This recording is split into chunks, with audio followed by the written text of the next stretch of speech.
सूर्य के देवैया उदाई माता सरस्वती बंदा हो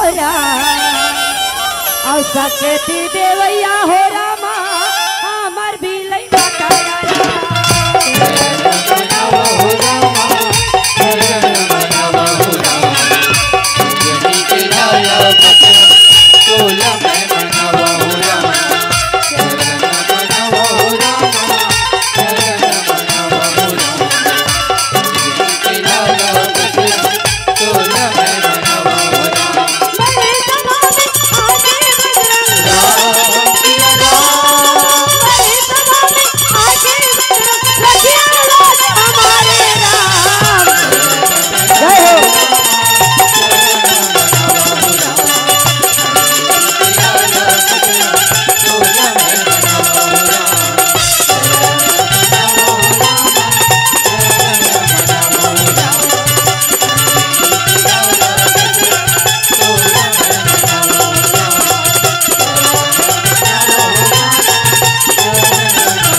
शीतल छैया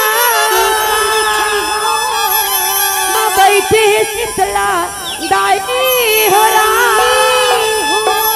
मोरे गाँव में अंगार मोती मैया बस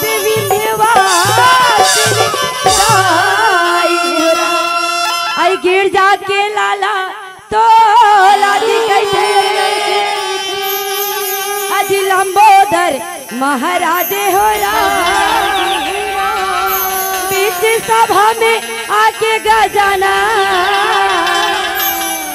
हमरो बचा देना राज हो राम। बोल गजानन स्वामी की जय।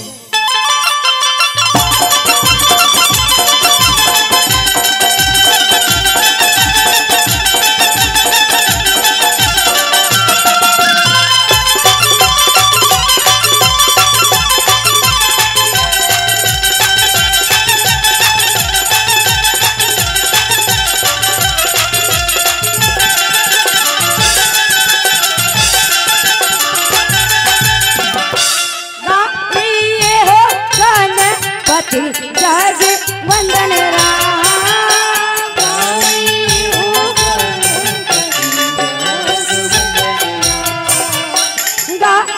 ये हो गणपति जग वंदन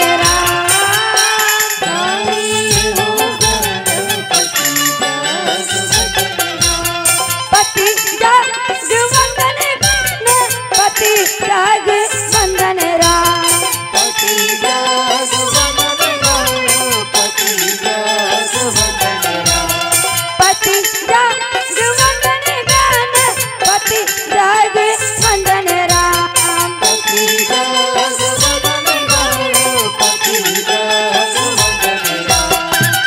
गाइए हो गणपति जग वंदन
बाप महाजगवंदना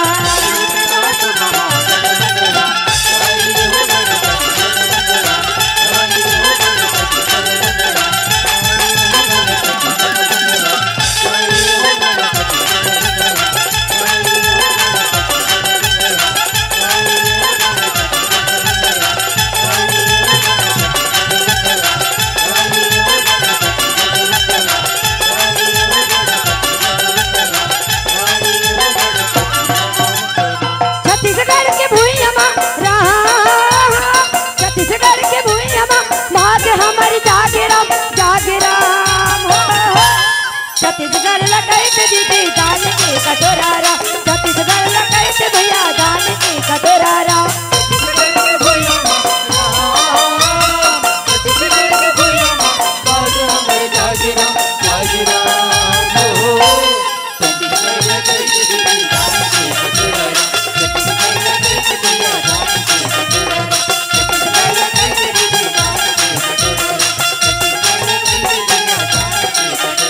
जागा जागा रे जागा जवान छत्तीसगढ़ के बेटा किसान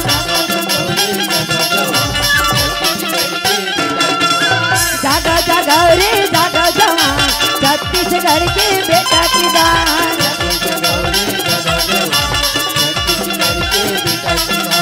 नवा नंदुर बगीरा बोरा नवा किरण बगीरा बोरा नवा नंदुर बगीरा बोरा नवा किरण बगीरा बोरा नवा नंदुर बगीरा बोरा नवा किरण बगीरा बोरा नवा नंदुर बगीरा बोरा नवा किरण बगीरा बोरा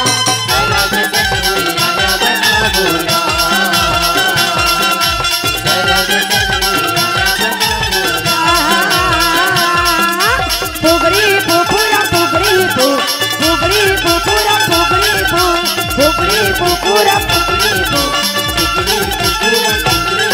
हाँ पुगड़ी पुपुरा पुगड़ी पु पुगड़ी पुपुरा पुगड़ी पु पुगड़ी पुपुरा तोला बंदा दाई तोला बंदा वो दम तरी के बिलाई दाई तोला बंदारा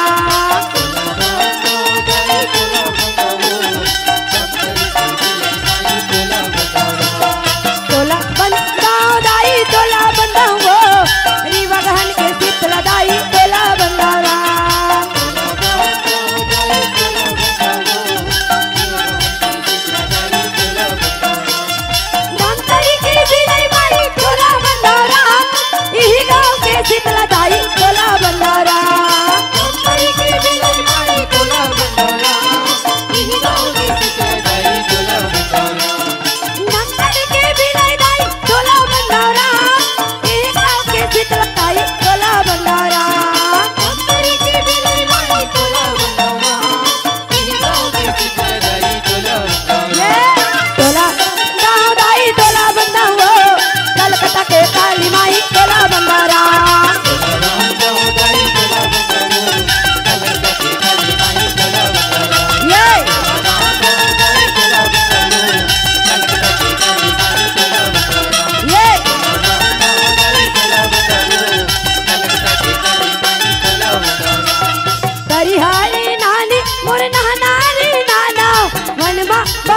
सीता राम लाहो राम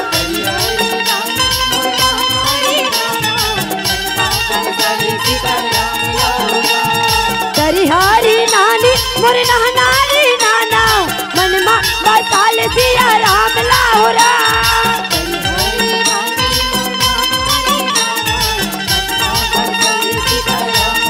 तुलसी के बिरवाला चारक लगा ले रमा मोगरा लगा ले कुआ पार महोरा तुलसी के बिरवाला चारक लगा ले रमा मोगरा लगा ले कुआ पार ये रमा भजो रमा सिया रामा रामा हो रमा भजो रमा सिया रामा राम ये रमा भजो रमा सिया रामा रामा हो रमा भजो रमा सिया ये रमा भजो रमा सिया रामा रामा हो रमा भजो रमा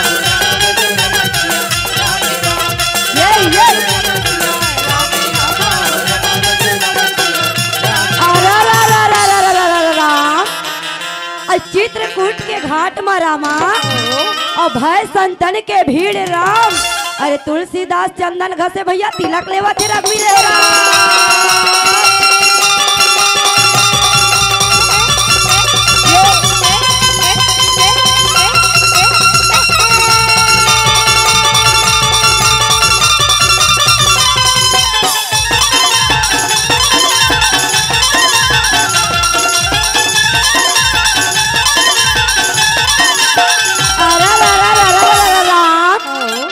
राम नाम के लूट है भैया, और लूट सके तो लूट राम। अंतकाल पर पछताओ मर भैया बहनी जब प्राण जाई तो छूटे है राम।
नाम के हो रामा हो रामा लखन सिया रामेरा रामा हो रामा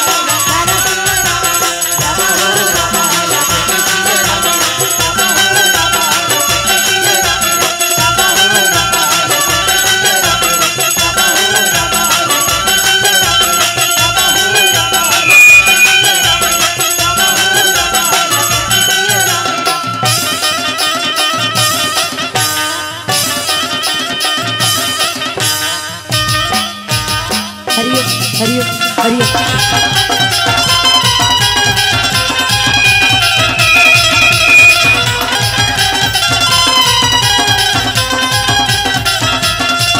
मोहन के लाए हरि राम मोहन के लाए हरि राम राजा भिखारी के दुआरी मारा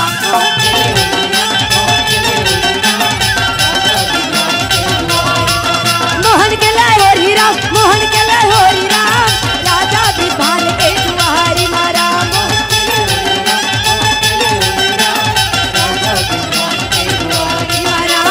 राजा ब्रिजभान के दुआरी मारा राजा ब्रिजभान के दुआरी मारा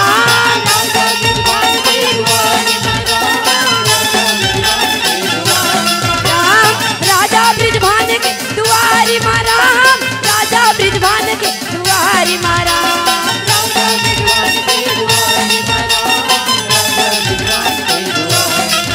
मोहन के लाए हरि राम मोहन के लाए हरि राम राजा ब्रिजभान के दुआरी मारा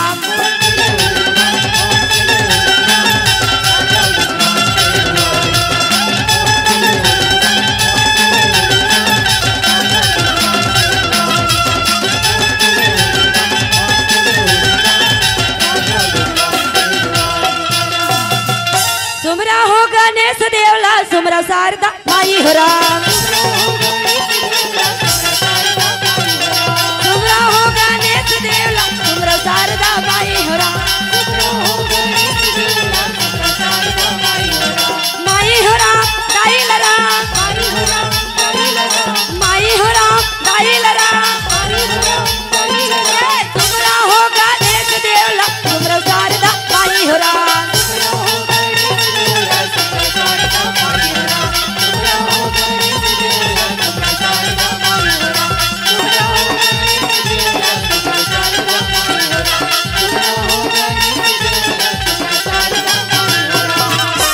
और सुमरव शारदा माई हो राम, आई भज प्रेमी मन सीता हो राम, पैसा लागे है कौड़ी हो राम, तबे तो भजा थन सीताराम। बड़ा आनंद के बात है महतारी हो, बड़ा धन्यता के बात है सियाराम। ये 9 वर्ष के पावन अवसर में आपके गांव के गली खोर माँ ये राम नाम रूपी अविरल धारा जो है प्रवाहित हुआ थावे कहन सियाराम। धन्य है महतारी हो ही पति पावनी में गंगा में सियाराम हो। आज हम मल्ला नहाय के डुबके के परम सौभाग्य के प्राप्ति हो है कहन सियाराम। और सच में सियाराम हो आज के ये मानस गंगा में जतका जन नहवात खोरा डुबकत बैठे हो सियाराम। सब ले पहली तो दाई दादा हो आप सब जन ला कहत हो का अरे फूलों से सुशोभित होती है फूलों की डाली, अरे फूलों से सुशोभित होती है फूलों की डाली। और राम कथा में तुम जोरदार एक बार जोरदार बजा दो ताली, जोरदार बजा दो ताली। काबर ऐसन राम कथा कब होते सियाराम और आप मन सब जन डुबका नहावत खोरत बैठे हो। करुणामयी ममतामयी वात्सल्यमयी शक्ति स्वरूपम और महतारी मल्ला सियाराम। दशरथ तुल्य मोर पिताजी मल्ला सियाराम। गांव के घर के समाज के बोझाला अपन कांधा में लेवैया नौजवान मोर बड़े भैया मल्ला सियाराम। घर अंगना के शोभा के बढ़ावत चोर बोरो बैठे ये मोर मयारू बाल गोपाल मल्ला सियाराम। और दूध और पानी के हरियर फरियर निर्वाह करत बैठे है जिला हंस के उपाधि दे गए है ब्रह्मा विष्णु महेश के समान ऐसा हमारे निर्णायक गुरु जी मन के चरण कमल्ला सियाराम। और आ जा देख सुन ये जैसन कवैया जे करवानी गुरतुर कहे सियाराम। रिश्ते में उद्दालक और मंच में संचालक आदरणीय मोर छोटे भाई जिला सियाराम। आप सबके श्री चरण कमल में मोर भैया बहनी हो मोर दाई दादा हो। हमार जय माँ विंध्यवासिनी अछरा के छाव महिला रामधुनी मंडली गोकुलपुर धमतरी के डहार ले सादर दंडवत प्रणाम है जय जोहार है स्वीकार करो कहे सियाराम। सच में वो मैया हो यहाँ भौतिकता के चका चांद में रात दिन काम बूता करई में कोई ला काकरो बरनी उसरत है तो ये गोकुलपुर के आढ़ी आढ़ा मन रीवा गहन के मल्ला उसारे लाहन कहे सियाराम। आओ मैया हो उसर के मत जाऊ धोखा धोखा मोदी भागवत मंच में गे रहा दाई और वैसने कहीं पर गाँव मल्ला उसारे लाहो कही के तहन का देखन दाई ये तिक मन उसरत है, ये तिक मन उसरत है। मैं क्या कसियाराम तुमन कहाँ उसल थो जी तो कथे बेटी ती तू सारे लहन के हेसवो तब उसरथन ऐसा उसारे नहीं आहो सियाराम हो। ये नवा साल के बछर में आप मन और हमन मिलजुल करके ये राम कथा ला करबो कही के उसारे लहन कहे सियाराम। सच में मोर मैया हो ये मानव के तन बड़ा अनमोल है सियाराम लेकिन भगवान के पार पाना मुश्किल है असंभव हावे कहन सियाराम। राम हरि अनंत हरि कथा है अनंत राम सियाराम राम कहे सुनाई बहुविधि सब संता रामा सिया रामा राम।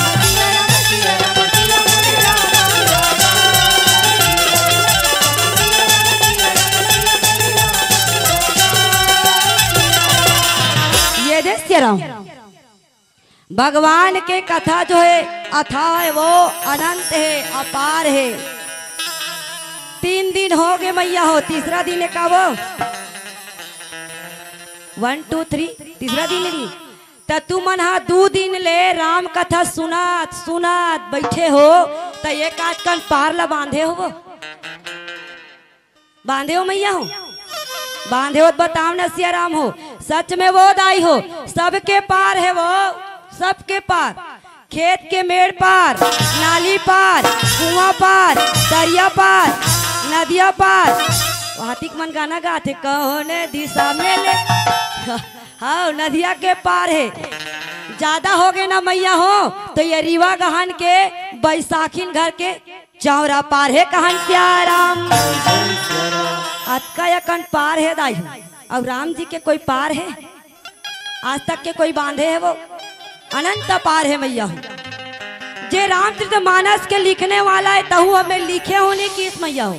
आओ मैं लिखे होने की से तो कैसना की से मत के अनुसार कहा तो की, तो वैसने महू कहा तो सियाराम का राम कवि न हूँ मैं चतुर कहा हूँ रामस्य रमा, राम मत अनुसार राम के गुण गाऊं रामा सिया रमा।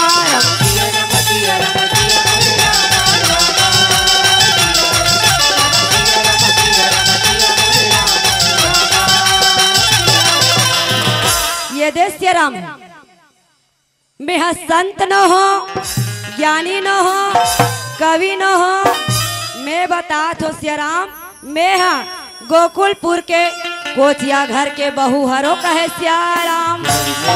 अब मैं दीदी मन हंसते तब मैं तुहरे मन साधारण एक महिला हो दाई हूँ जो कि भगवान के पार लगा पाल सकूं, फिर भी आवण सियाराम हूँ। सुंदर समय मिले है, समय के सदुपयोग करण वाली पवित्र करण रचना पवित्र करण, ये तन मन जीवन लाभ श्री राम जी के चरणों में ले जावन कहे सियाराम। आओ मैया हो आप सब झला में अपन कथा प्रसंग से जोड़ चलो सियाराम। आओ हिंदी इंग्लिश जाना नहीं गोठिया था छत्तीसगढ़ ही, सच में काकी हो हिंदी इंग्लिश जाना नहीं गोठिया था छत्तीसगढ़ ही। और मोर बंटवारा के प्रसंग ला रीवा गहन में बना थो राम नाम के कढ़ी, जे मन बने लागी तेमन सरपत सरपत ओ बहुतिक मत तो भारी तीरथ सियाराम बाप रे। आओ जे मन बने लागी ना काकी हो तेमन सरपट सरपट तिल हो सियाराम, और जे मन सिट्ठा पचरा लागी स्वाद अनुसार नून मिर्चला डालू जी कहे सियाराम। आओ स्वाद अनुसार नून मिर्चला डालू सियाराम। आवण सियाराम अगर मोर कथा कहे में कोनो प्रकार से गलती होई, इकर मन नित्य करे में उकर मन के बजाय कोरस करे में कोनो प्रकार से गलती होई, सादर गलती ला क्षमा कर दे हो कहे सियाराम। आओ मैया हो मोर कथा प्रसंग है कौशल्या हरण सुमित्रा के शादी कहो सियाराम। मैया हो आज तक ले सियाराम हमन हाँ रुक्मणी हरण सुभद्रा हरण सीता हरण ये ला सुने सियाराम, लेकिन ये माता सीता के सास के हरण के कथा ये आनंद रामायण के बात हरे कहो सियाराम। आनंद रामायण के बात है मोर मैया मोर भैया हो आप ही मन कर सुने हो, आप ही मन कर गोठिया के प्रयास ला कर हूँ कहे सियाराम। तो चलो मैया ये में आप और हमला सबला जुड़ना है कब ये नवा बछर में है ना, तेकर से थी आप सबो झन ला कहा तो का अरे चांद की चांदनी बसंत की बहार, चांद की चांदनी बसंत की बहार फूलों की खुशबू अपनों का प्यार मुबारक हो आप सबको ये नया साल। और मेरे राम जी का लगा ये प्यारा दरबार, मेरे राम जी का लगा ये प्यारा दरबार, आप सब जो है ये प्यारे से दरबार में बैठे हो मर भैया हो, तो सबो सादा भाई बोदल के रवैया भगवान के चरणों में सुंदर 10 रुपया के अर्पण करे हावे कहे सियाराम। जैसे दान करे मोर दीदी वैसे भगवान तोर सदा कल्याण करे कहन सियाराम। तो आओ मैया हो यही कथा प्रसंग में चर्चा करना है, आपू मल्ला हमू मल्ला है ना, तो एक बार में सब झल्ला झारा झारा न्योता देवत हो वो मैं उसन नहीं के हम दादा झारा झारा देवत हो कहीं तुम उल्टा पुल्टा मत सुनो है। अब झारा झारा न्योता देते तो कैसना जाथो मैया हो कैसना जाथो, हाँ घर भर के जाथो तो अभी भी घर भर के आओ। चलो सबो झला में झाना आगा भैया आना हरि भजन में मन लगाना राम, प्रभु भजन में मन लगाना राम, जिंदगी के नहीं रे ठिकाना हाय राम, हरि भजन में रामा मन ला लगाना राम, प्रभु भजन में संगीतन ला रमाना राम।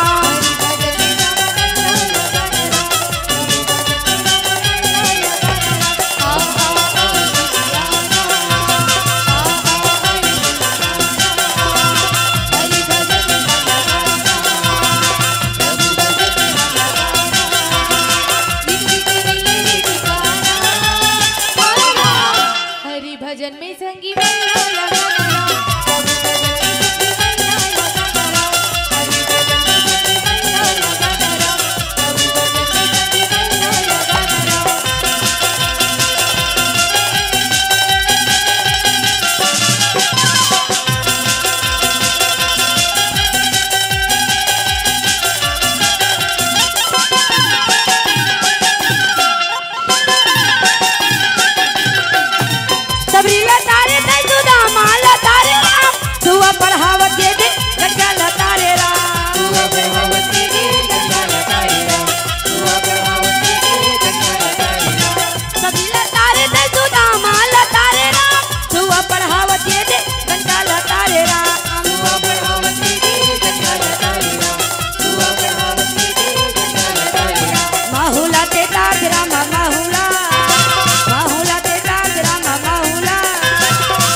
ऐसने के हो दाई हो तुमल झारा झारा न्योता देते त कैसना जाथन कथो तो घर भर के कथे और मुलत यहाँ एको जन आए बरोबर के ऐसा नहीं लागत आओ कई जन में तो दीदी मन हाथ ऐसे बैठ ले है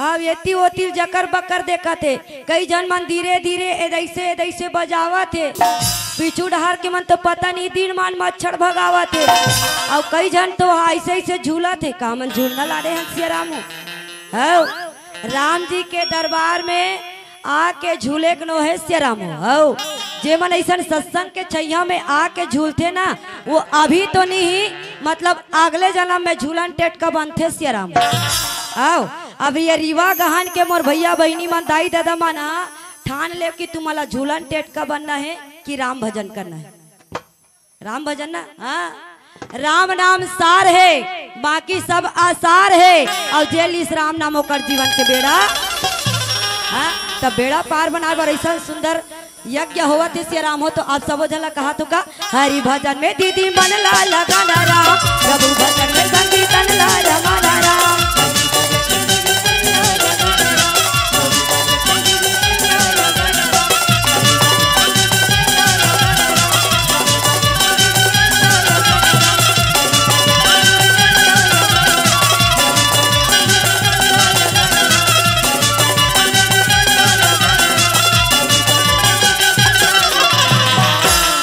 राम भानुमन राजा चंद्रमती रानी देकर बेटी भानुमती दक्षिण कौशल के बेटी है श्री राम हो कौशल नरेश के बेटी है देकर सेती बेटी के नाम जो है कौशल्या रखे हावे कहे श्री राम।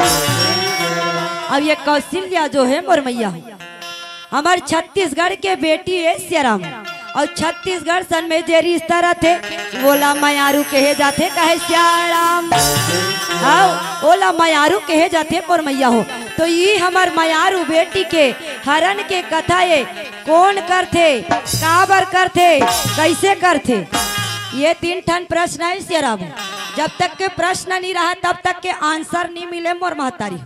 अब ये 3 ठन प्रश्न है कौन करते काबर करते कैसे करते आवन झाखट महतारी हो।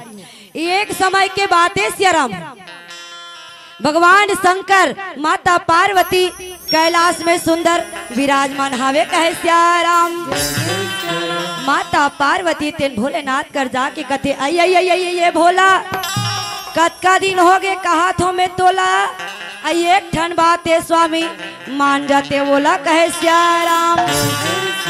कथे स्वामी जब ले आओ स्वामी तब ले यदि पथरा में बैठ के ये बर के छैया में दिन ला बितावत हो श्री राम सब घर के घर द्वार ला देखो बढ़िया बढ़िया सुंदर सुंदर बने हैं मोरो मन है ललचा जाते ये काटन घर ला बना देते कहे श्री राम।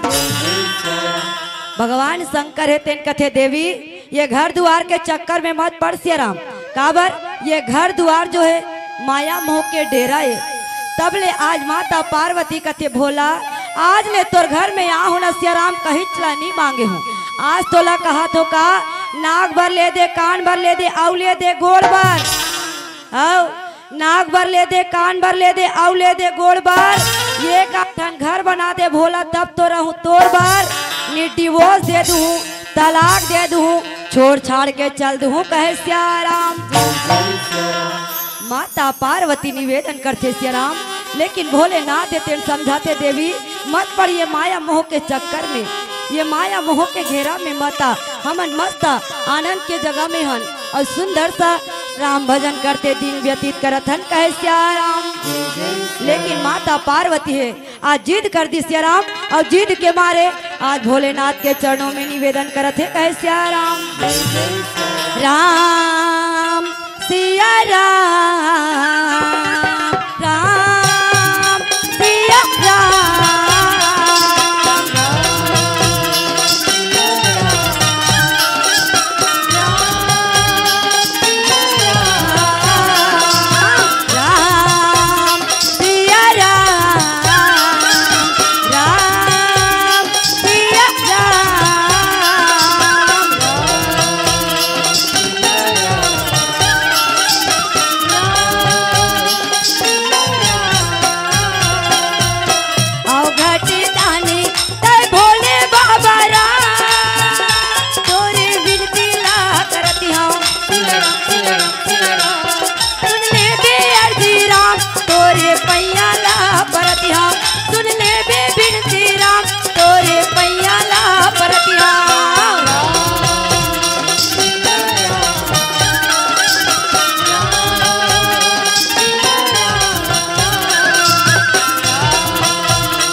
ये दे सिया राम हो माता पार्वती जीत कर दिस मैया हो और हमन महिला मन थोड़ा जिद्दी टाइप के होथन न काकी हो। अब वो तुम्हारा नहीं कहा दादा गुस्सा गुस्सा मत देखो, तब तुहन गुस्सा गुस्सा देखो पता नहीं मैं कदे हर उड़ा जाऊते एक तो इसने फाफा आसन हुआ नहीं।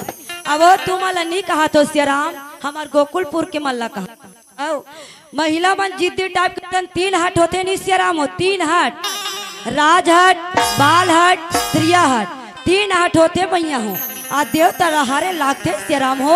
आज भगवान शंकर हेते माता देवी पार्वती के समक्ष में हारत है, देवी के समक्ष में हारे। आज सुंदर मजाक के देवी पार्वती जब जीत कर दिस घर बना दे घर बना दे घर बना दे। आज भगवान शंकर हेते सुंदर मजा के विश्वकर्मा महाराज ला बुलावा थे कहे सियाराम। आज विश्वकर्मा महाराज सुंदर मजा के कैलाश में पहुंचे सियाराम। कैलाश में पहुंच करके कथे कि पिताजी का आज्ञा है। कथे मोर कर कहीं नहीं है वो तोरदाई कर जा वही बताही। हाँ वो जीत करे बैठे ओकरे कर जा ओकर बड़े काठन घर ला बना कहे सियाराम। आ देवी पार्वती कर जाके विश्वकर्मा महाराज है तीन कथे मैया ये दाई घर बना दे सियाराम। हाँ बना दे तब माटी बना दे सियाराम, झन बना माटी के भोसाक जाते। अच्छा त टीना वाला बना दे सियाराम, झन बना टीना वाला मब्बर बेंद्रा कूद दे थे। अच्छा त लेंटर वाला ढाल दे सियाराम, लेंटर वाला झन बना वो अब्बड़ गरम जाते।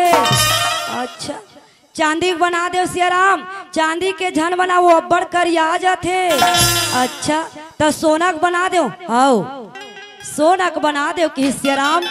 आज विश्वकर्मा महाराज भैया हो सोचते सोचत सोचते सोचत एक नहीं दो नहीं तीन नहीं चार नहीं पांच नहीं पूरे सोने सोन के कैलाश में बस्ती ला बसावा थे कहे सियाराम। सोन के कैलाश में बस्ती बस गए। ये वो समय के मिस्त्री है वो, और आजकल के मिस्त्री मन उसने बना ही दाई हो। तुम्हार रोज दिन गरम गरम खाओ तब वो सोचा नहीं बना सके, बना डाली वो। कई जन मन ऐसे कथे कई जन मन ऐसे कथे में कंफ्यूज हो गए। आओ ते रोज गरम गरम खावा मैया नहीं बना सके। आज सुंदर घर तैयार हो गए सियाराम। अब ये बताओ मोर मैया हो घर बन जाते नवा घर बनते तो का करे लागते सियाराम? हाँ घर पूजा करा लागते, गृह प्रवेश करा लागते सियाराम। आज सुंदर घर बन गए। आज गृह प्रवेश करे बर सुंदर ब्राह्मण पंडित देखते कहे सियाराम। तो वो समय के पंडित है महतारी हो जिन रामायण में एक पात्र है भैया हो जेला कहे जाते रावण। रावण हाँ पहली गाड़ी देख ले कि नहीं इसका कहो। आप मन तो बोले बड़े बड़े विद्वान गुरुजन मन बैठे हो आप सब जानत हो है ना। रावण हाँ पहली गाड़ी देख ले कि निरी से 4 वेद 6 7 18 पुराण 9 व्याकरण के ज्ञाता रावण पंडिताई करे कहे सियाराम। आवो ले बता तू मनहा रावण हा कन्हो रद्दी बूता करत रतीस तब भगवान शंकर अपन घर के पूजा करे बर ओहिला बलाए बर सोचतीस मैया हूँ। तुहर मन के घर में पूजा होते तो तुमन बने सन महाराज ला बुलातो धुन कैसा ला बुलातो। हाँ आज भगवान शंकर है सियाराम। सुंदर मजा के आज रावण पंडित ला फोन लगाते कहते हेलो रावण कहाँ हाथ जी कहाँ रबो जी हमार लंका में हावन मंदोदरी सन बैठ के रिश्ता क्या कहलाता देखा थावन कहे सियाराम। भगवान शंकर कथे रिश्ता कुछ नहीं कहलाते झैन देख ये डहरा कोकिला तोला देखत आओ पार्वती देखते भैया ये डहरा हमार घर के तोला पूजा करना हावे कहे सियाराम। आज सुंदर मजाक के दाई हो जैसे निमंत्रण लपाए। आज रावण पंडित तेन माता मंदोदरी ला कथे मंदोदरी थोड़ा बड़े वाला झोला तैयार कर दे सियाराम। सच बात है भैया हो ब्राह्मण मन और बेटी मन जजमान देख के घर देख के झोला धरते। यहाँ ब्राह्मण बैठे कागा यहाँ ब्राह्मण ददल में नहीं कहा दादा आओ जजमान देख के झोला धरते दाई हो। बड़े असन घर में जाही आधा घंटा पूजा ला 3 घंटल करी ये में चढ़ा वो में चढ़ा ये में चढ़ा ओ समर पे आमी चलत रहती आओ। और कोई छानी वाला घर में चल दी तम 3 घंटा पूजल आधा घंटा समेत डाल तब वैसने हमो मन हरन बेटी मन ना बड़े घर में जावे बड़े असन बे, छोटे घर में जावे टोड़कर थे झोल तू मला नहीं कहा काकी मोर बात ला बता। हाँ ये देश रामो सुंदर मजा के निमंत्रण पाए आज सुंदर मजा के तहु मला झारा झारा ने होता है एक बार काबर भगवान शंकर घर पूजा में आहू और सही घो नरिहर ला चढ़ाऊ कहे सियाराम।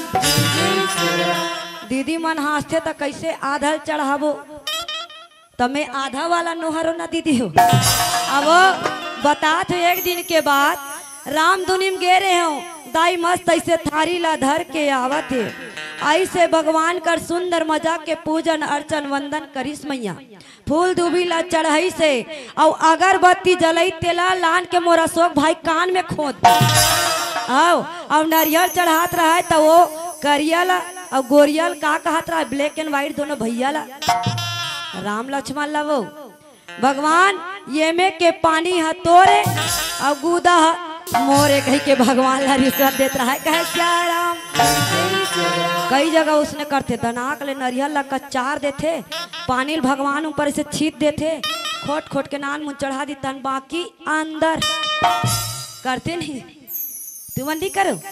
हाँ ओकरे से ती में सही हो वाले के तुम्हारा पहले बता दे हो दाई हो ये देश रामो सुंदर मजा के रावण पंडित थे तेना सुंदर लंका ले निकल के कैलाश की ओर आवा थे कहे श्याम गा ले रे संगी हरि भजन ला ये काया तर जाई ये काया कि नहीं ठिकाना हवा लगे उड़ जाई भजन करी ले तले ले हरि नाम राम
बचर का राम के गुण लत गाले ये काया के नहीं ठिकाना राम लाई अपन बना ले भजन कर ले तले ले हरि नाम राम भजन कर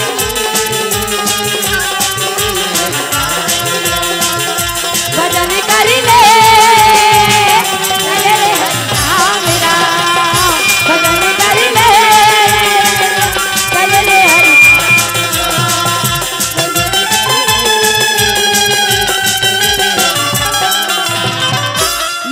राम रावण पंडित निकले मैया सुंदर मजा के कैलाश में पहुंचे है सियाराम। आज सब चीज ला बढ़िया देख डरी फूल दूबी अंदन वंदन चंदन सब कुछ बढ़िया है। आज भगवान शंकर माता पार्वती ला कथे जजमान जजमानी बन के बैठ जाओ सियाराम। आज दोनों बैठे है विधि पूर्वक आज रावण पंडित है पूजा करत है और वैसे तैसे पूजा है सिर आगे दक्षिणा के बेरा है आगे कहे श्याराम पूजा सिर आगे मैया दक्षिणा के बेरा आगे श्याराम। आज फूल दूबी चावल भोलेनाथ माता पार्वती ला धरा थे भोलेनाथ तेन कथे का बाँचे है रावण कथे भोला अत का बेड़ ले तोर घर में आके पूजा करे हो ते कर दक्षिणा देवा मोला कहे श्याराम।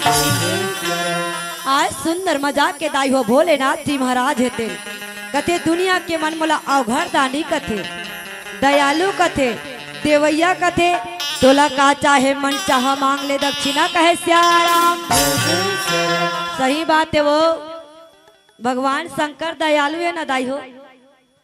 पहली तो नहीं जानो दादा लेकिन आजकल तो सब दीदी बहिनी मान अतका पूजा करते बस कहीं नहीं मैया हो एक लोटा जल और सब समस्या के हल चलत रही उसने तुहर गांव ना हाथों नहीं भगवान शंकर ल तब वो जतकी बेर जाते ततकी बेर वो लोटा लोटा कोई गगरा गगरा पानी में नहा थे बेचारा बैठे बैठे नहा थे तब बोल वरदान देवत और दूसरा देवता नहाऊ नहीं जूर सर्दी लग जाई में बता सरापे दे दी।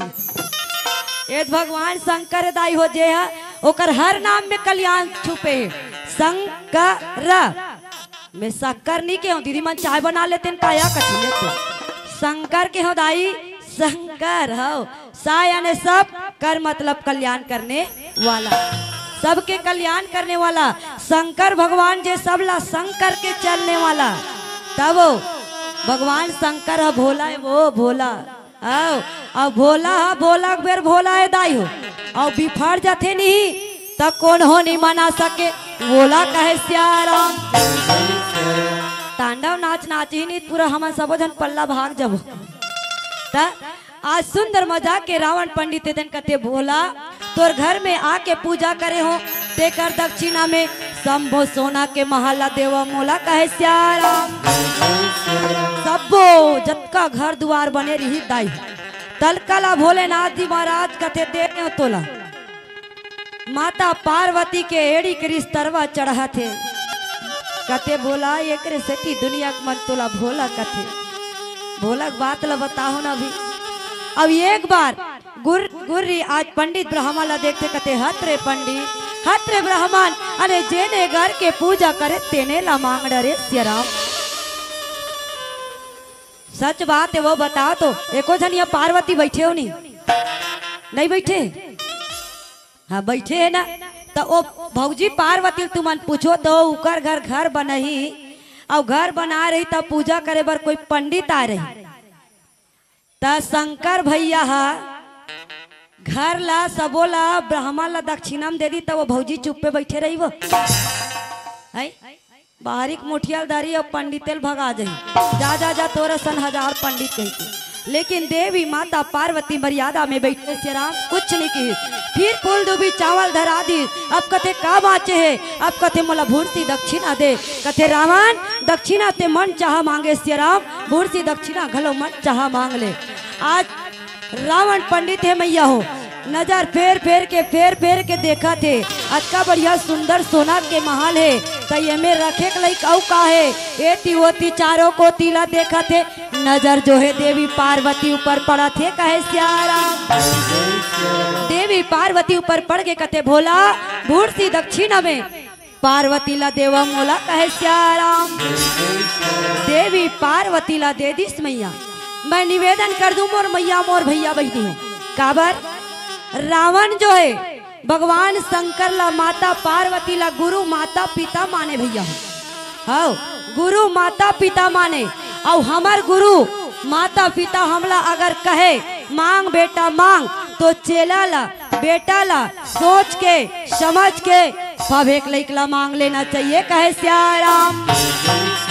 आज गुरु माता पिता ला मांग ली गुरु के साथ में आज विश्वासघात करे मैया हो आज देवी पार्वती ला भगवान शंकर दे दी सब कथे रावण आज ले तोर पतन शुरू हो गए वही दिन ले रावण के पतन जो है शुरू हो गए भैया हो। आज देवी पार्वती ला महल संग में ले गेला धरते देवी पार्वती तेन कथे भोला तोर चरण ला छोड़ के मैं नहीं जावा सियाराम। बोले ना ते तेन कथे देवी एकरे बार में तोला के घर नहीं बनाओ नहीं माने तेलाई मारे डोंगाई मारे जीत करे घर बना दे के घर ला बना दे सोना के महल ला दक्षिणा में दे दो सोना के महल सन में जा और जे वादा करे तेला निभा कहे सियाराम। जो वादा किया वो निभाना पड़ेगा रावण संग पार्वती जाना पड़ेगा राम, जाना पड़ेगा, जो वादा किया वो निभाना पड़ेगा राम।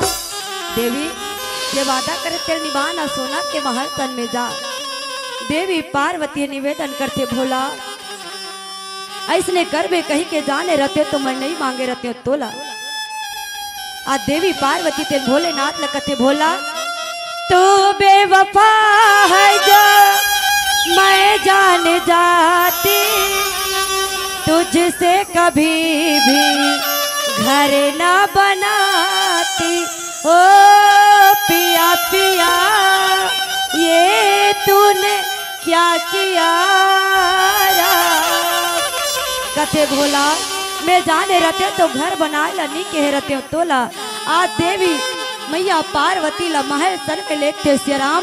आज भोला के चरण ले दूर हो गए, श्री हरि नारायण ला स्मरण करते कहे श्याराम। मैं तो दुखिया शरण तुम्हारी राम, अब तो लाजे बचा दे गिरधारी राम। हे गिरधारी हे बाके बिहारी, अरे रक्षा करो हमारी। अगर रावण हमें लंका ले जाता है तो अनर्थ अधर्म हो जाएगा भारी कहे श्याराम।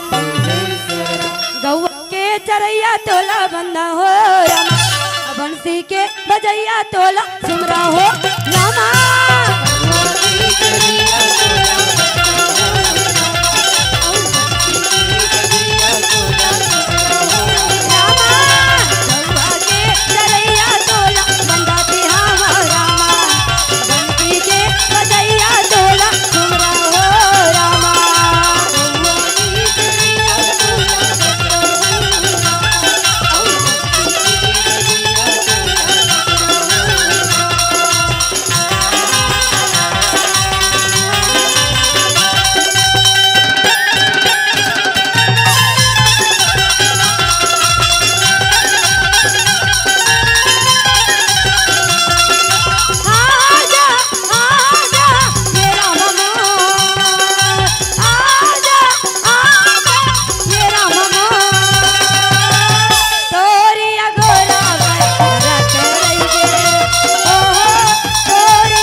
पार्वती श्री हरि नारायण ला स्मरण करे तेरा।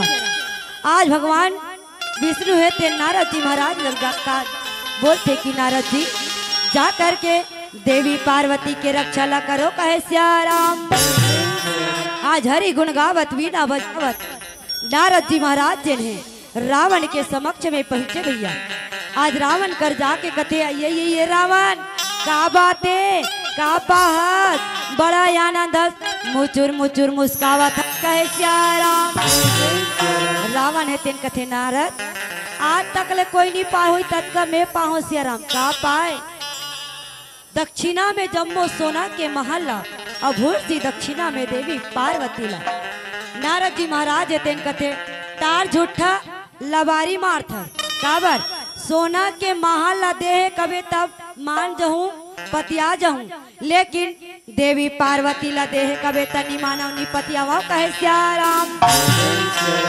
रावण कथे देह नारद कथे नी दे, रावण कथे देह नारद कथे नी दे ते नी पतियास ना नारद त जाके देख ले देवी पार्वती बैठे।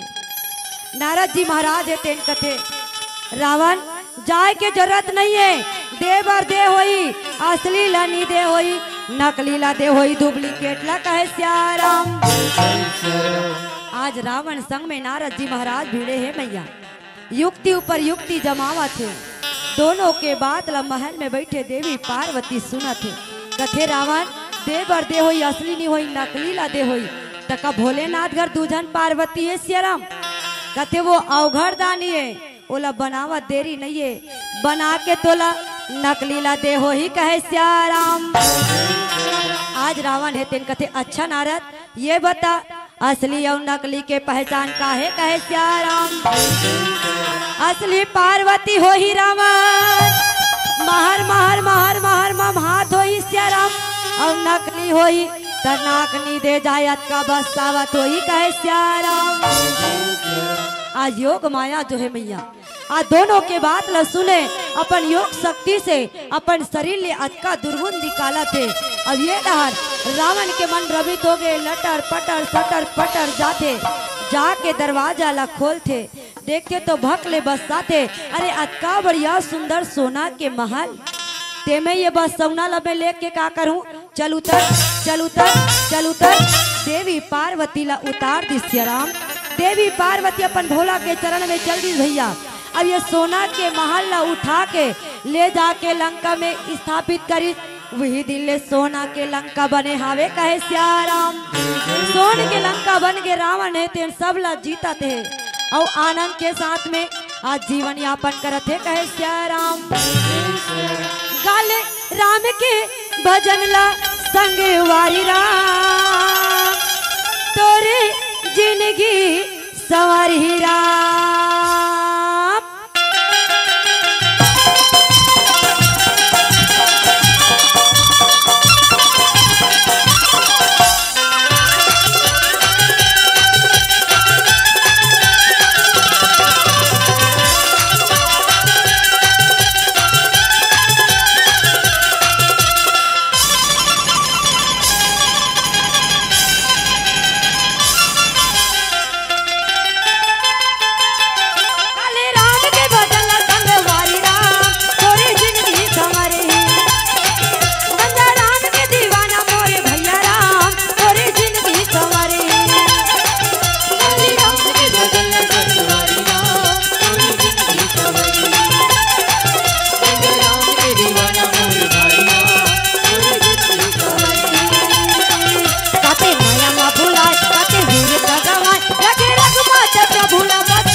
आज रावण जो है भैया सोना के लंका ला पाए, धीरे धीरे सब ला जीता थे सियाराम। देवता दानव मानव नाग किन्नर भूत पिशाच सब ला जीते हैं। आज रावण है तेरे मन में विचार लगा थे, अरे सब ला मैं जीत के बैठ गए हूँ, अपन काल ला जीतना है, भारी तपस्या रावण है तेन करत है कहे सियाराम। आज रावण काल ला जीते बर तपस्या में बैठे सियाराम। ओम ब्रह्मदेवाय नमः, ओम ब्रह्मदेवाय नमः, ओम ब्रह्मदेवाय नमः के निरंतर जाप करते। धरती मैया जो है लद लद लद लद लद लद लद कापते, तीनों लोग के आसन जो है डोले बर लागा थे कहे सियाराम। तीनों लोग के आसन डोले सियाराम। आज चार मुड़ी वाला बाबा है तेन सोचा थे, तुम्हारो गांव है का वो चार मुड़ी वाला बाबा? देखा तुहन दीदी हो जतका बे ले आन ततका बे ऐसे ऐसे चालू है तुहर मन के। गोकुलपुर वाली दीदी है शेर भालू नी नाने है, राजा रानी नी नाने है, तेकरे से तुम लहुट लहुट के देखा तो ले न वो हमन बीच में देखा दे वो सियाराम। आओ हमार गाड़ी में उतर उतर दीदी मन उच को तीर देखते हैं। अब वो हमी मर राजा यान, हमी मर रानी यान, हमी मन बेंद्रा हमी मन, वाह तो तुहर गाँव आँख हम भालू बन गए, तू ही मन भालू हो कहते हो। हाँ मैया हो जतका माना तो हम ही मानन सियाराम। आज ब्रह्मा जी महाराज है तेन सोचते ऐसे कौन तपस्या करते ये धरती में, जेकर से धरती मैया हा कापा थे, तीनों लोग के आसन डोला थे, जाके देखना चाहिए। आज रावण के समक्ष में आके ब्रह्मदेव महाराज है तेन कथे, आके खोलो बेटा, आके खोलो बेटा, आके खोलो बेटा, मैं तुम्हार भारी तपस्या ले इतना प्रसन्न हो सियाराम। का बार तब तपस्या करत हो, मन चाहा मांग ले वरदान कहे सियाराम। आज रावण है आखी ला खोले कथे, ब्रह्मदेव प्रणाम स्वीकार करो सियाराम। ब्रह्मदेव बे सबला जीत के बैठ के हाँ सियाराम आओ देवता दानव मानव नाग किन्नर भूत पिशाच और आज मैं यहाँ अपन काल ला जीते बर भारी तपस्या करत हूँ। मोला अजर अमर हो के वरदान ला दे दे कहे सियाराम। ब्रह्मदेव महाराज कथे मैं हाँ अमर नहीं हो तैला कते रहले अमरता के वरदान दे डरो। कौन हो दीदी बहिनी मन हा ये रीवा गहन में रहना है परमानेंट कही के कोई पट्टा वट्टा बना के आगे हो काऊ पट्टा वट्टा बना के आगे हो एक आजन आगे हो ते मन एक कनिक हाथ ला उठाओ आई मैं उठा पा रहे हूँ दादा। आओ कोई परमानेंट नहीं है महतारी हो आहन तेला एक ना एक दिन ये शरीर अब ये संसार ला छोड़ के जाना पड़ते कहे सियाराम। आया है सो जाएगा रामा राजा रंग के फकीरे हो राम कोई सिंहासन छोड़ चले रामा कोई बंध जाए जंजीरे हो राम। आहन तेला एक दिन जाना है मैया। आज ब्रह्मदेव महाराज है तेन कथे रावण ये वरदान ले कोई दूसरा मांग ले सियाराम काबर आहन तेला एक दिन जाना पड़ते कहे सियाराम। आना जाना लगे है संसार माँ रप रप रप आना जाना लगे है संसार माँ चंदूला भी माया के बाजार माँ हो रहा चंदूला भी माया के बाजार माँ हो रहा।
ब्रह्मदेव महाराज कथे आहे ते एक दिन जाना होते रावण एक ला छोड़ के ते कोई दूसरा वरदान मांग ले सियारा। तब तो आज रावण है तेन कथे अच्छा ब्रह्मदेव ये बता मोर मृत्यु काकर हाथ में है कौन मोर मारने वाला है तेला बता दे कहे सियाराम। आज ब्रह्मदेव महाराज है तेन कथे रावण राजा दशरथ और बेटी कौशल्या के अंश से ओकर गर्भ से जिन संतान ही पुत्र यही वो करे हाथ से तो मृत्यु हावे कहे सियाराम। रावण जो है मैया अपन काल ला जान डरी अब जे अपन काल ला जानते न महतारी वो ज्यादा दिन तक नीची कैसे मैया हो कोई ला तो ते बता दे काली 12 बजे तुम लंजी कहा तो कदाई आओ एकदम ऐसे देखा थे आओ कोई ला तो ते बता दे मैया काली 12 बजे मरबे वो काली के इंतजार नहीं करे आजेल आधमा रहा हो जाए आओ ओकर जी पोट पोट सब नहीं करी वो मैं काली मरीज जाऊं 12 बजे मरीज जाऊं। आओ रावण घलो जान रिस की मोर मृत्यु निश्चित है कौशल्या राजा दशरथ के जिन अंश से जिन बेटा यही तेकर हाथ में मृत्यु है तेकर से विदाई हो। आज भारी संकल्प रावण भी समय में करत है कहे सियाराम।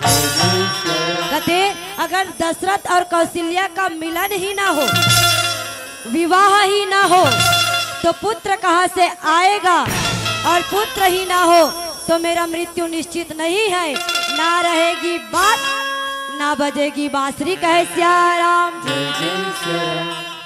ये देश जरा भारी संकल्प करत है। अब ये डहर मैया हो भानुमन राजा चंद्रमती रानी तेकर बेटी भानुमती कौशल्या स्यरा राजा आज इंदुमती रानी तेकर बेटा दशरथ दोनों के सगाई रस्म फलदाना हो गए हावे कहे श्याराम। दोनों जन के सगाई हो गए। वो कौशल्या के नाम के अंगूठी दशरथ जी महाराज पहने हैं और दशरथ के नाम के अंगूठी बेटी कौशल्या पहने हैं कहे श्याराम।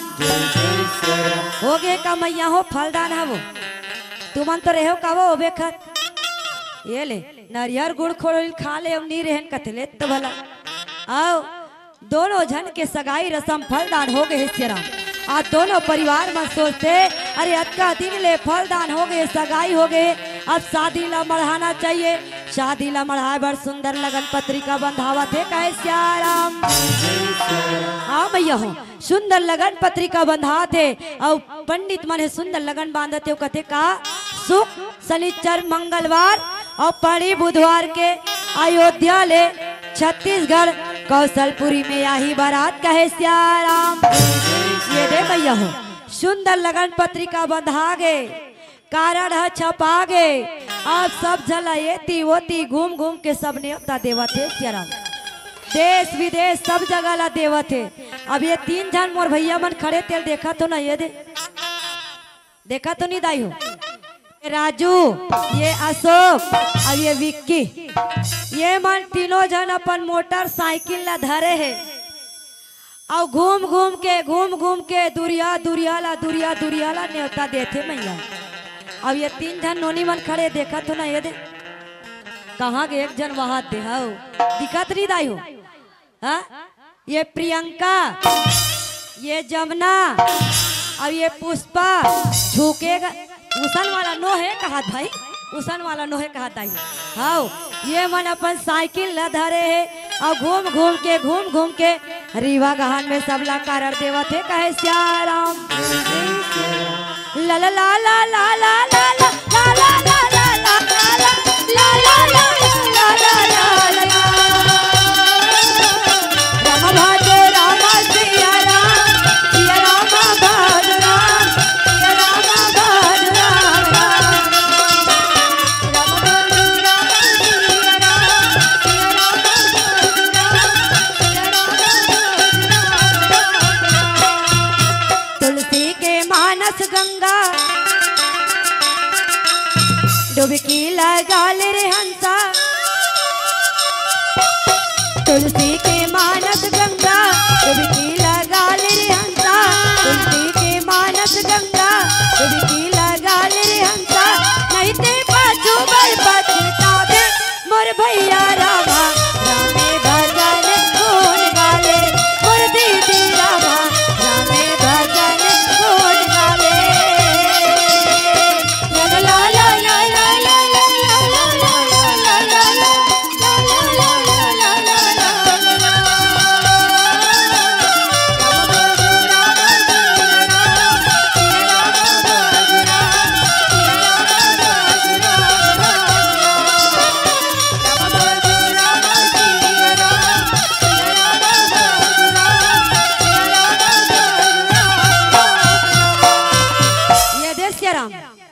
सुंदर तुहर मन कर कारट पहुंचिस नहीं मैया हो। अब बताओ काला दाई हो जतका बेर में मंच में चढ़े हो ततका बेर हमार निर्णायक गुरुजी मन है अब हमार संचालक भैया गोठियावत रहा 2 घंटा ला डेढ़ करबो का कह के अब मैं ऐसे 1.5 गोड़ हो गए हो कहीं दाई हो मैं 1.5 गोड़ हो गए कहीं के बीच ला एती ओती समेटत भागत हूँ। अब अभी बार हमारे गुरुजी कहा कहते थोड़ा धीरे ले कथे ले तू चलो जो भी है मैया है ना साथ तो हो नहीं वो खाए नहीं हो कावा आवाजे नहीं आए तुहर मन के। हाँ तो मैं कहा तुहर मन कर कारट गीस नहीं कथ वो आगे ना हाँ वही रहा के मन नहीं आहे कहा तनी आहे ते माला में मुहुम निमंत्रण देत हो दाई आओ सबो जन शादी में आहू और शादी के झरत ले काकरो घर गैस चूल्हा झन जलाहू ईचे कमाहू और ईचे खाहू हो यहाँ तुहर गाँव कोतवालीन बने लाग गए आओ सिया राम सब जगह ये ती होती चारों कोती सुंदर कारण लबाटे है सिया राम। आज सुंदर शादी मार गए, अब शादी मारे तहाँ 1.5 सुहासिन मन पहली आ जाते। अब मैं काला गोठिया दाई हूँ। अभी अब रामधुनी के सीजन थोड़ा थोड़ा समाप्त हो गई से, है नहीं समाप्त हो रही भाई, खत्म नहीं हो रही से।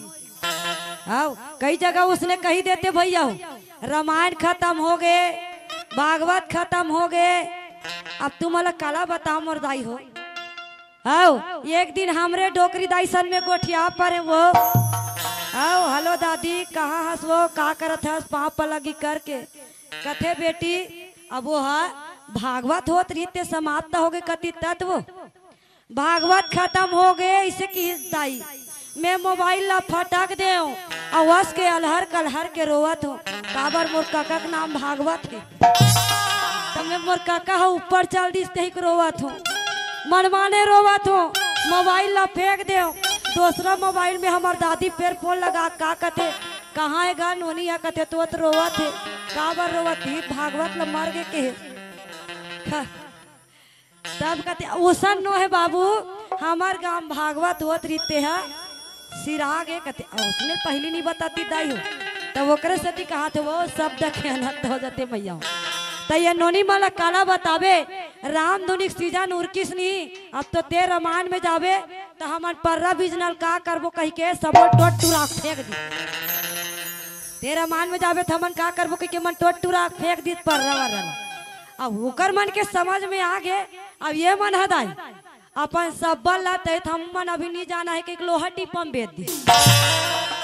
अब तुहर गांव में मन पता नहीं दादा काला धर के बिहार होते तेल ही मन जाने तेकर ले एक आज हम तुमन 1.5 सुहासिन बनहू का वो बनहू दाई हो।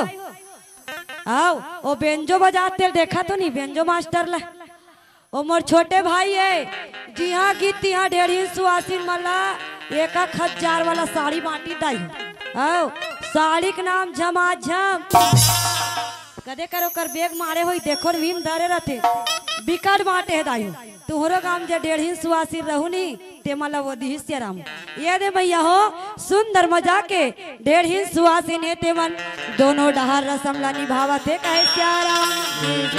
आज सुंदर मजा के चुरमाटी ला जावत है कहे सियाराम सियाराम में भजन व सियाराम में भजन मन ला लगा धीरे धीरे धीरे धीरे गए हरि गुनेगा धीरे धीरे धीरे धीरे गए प्रभु गुनेगा धीरे धीरे सियाराम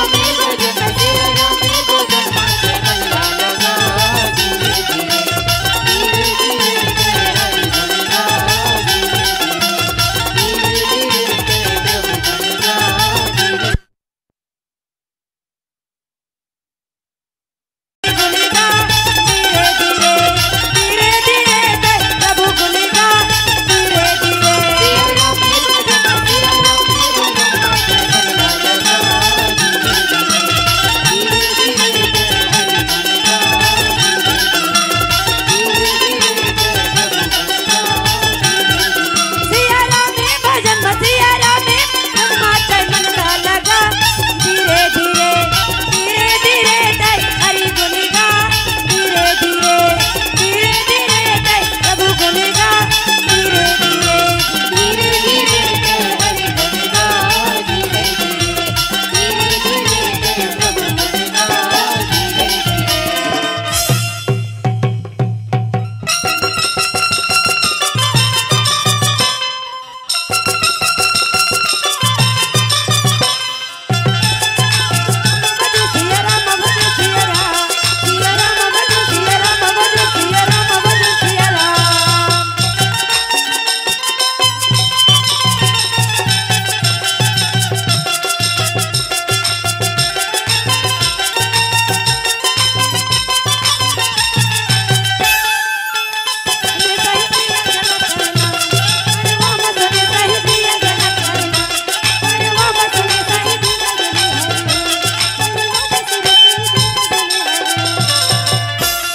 राम सुंदर मजाक के मैया हूँ आज दोनों डहर सुंदर चुरमाटी ललाने है श्याम मड़वा साज सजा है ढेरी सुहासिन हेते मन। आज थी अयोध्या धाम में बेटा ला नभा के सुंदर झुन्ना झुलाते श्री राम। अब ये डहर कौशलपुरी में बिटिया ला नभा के सुंदर झुन्ना ला झुलाते कहे श्याराम। सुंदर झुन्ना ला झुलाए मैया और आगे के रसम हल्दी लेपन के होवा थे कहे श्याराम। आओ मैया हो आगे के रसम हल्दी लेपन के हुआ थे। दोनों डहर डेढ़ हिन सुहासी नेते मन बेटी और बेटा ला सुंदर हल्दी लगावा थे कहे श्याराम। सुंदर मजा के हल्दी चढ़ा थे कहे श्याराम। राम की भजन राम की भजन मन ला लगा हो राम मन ला लगा ले फूल के हो ही उतारे हो राम। काया के हो ही उतारे हो राम। राम की भजन में राम की भजन में गाय बदला लगा ले पूरा बदला लगा ले चोल की होगी उतारे हो राम।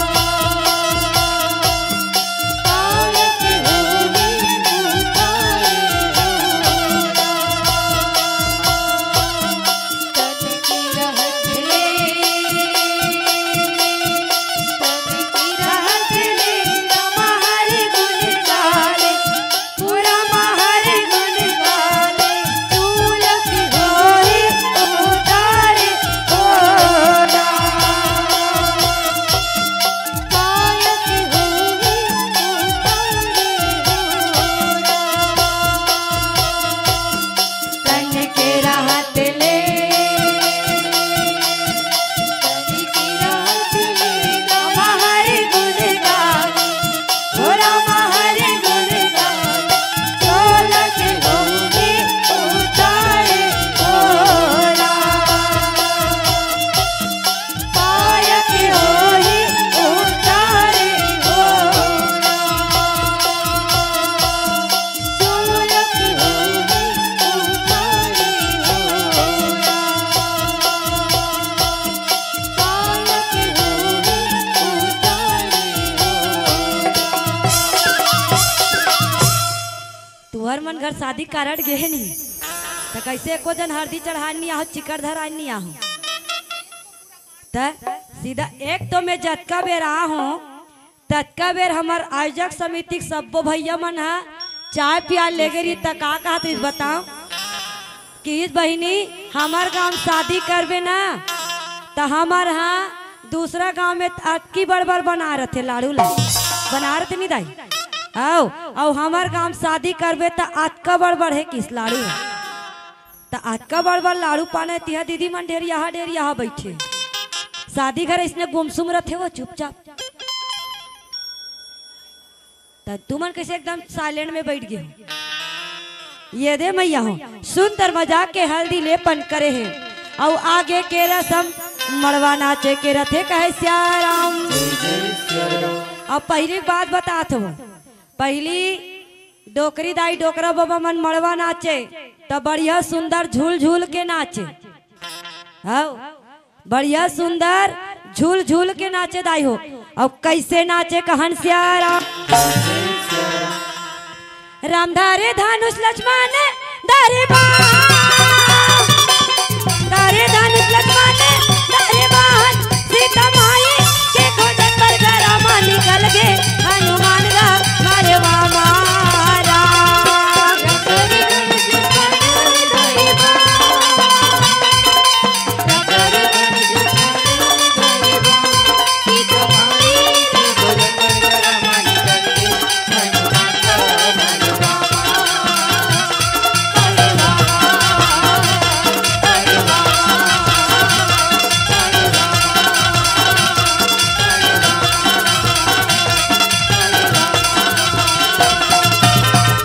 ये दे श्याराम ऐसने नाचे नहीं वो कक्का दाई मन है तब बने का बार ओ बेखा ऐसे तुरुरुरु वाला बाजा रहा है मोहरी वाला वो रहा ही नहीं अब आजकल तो कोई उसने बाजा लगा थे।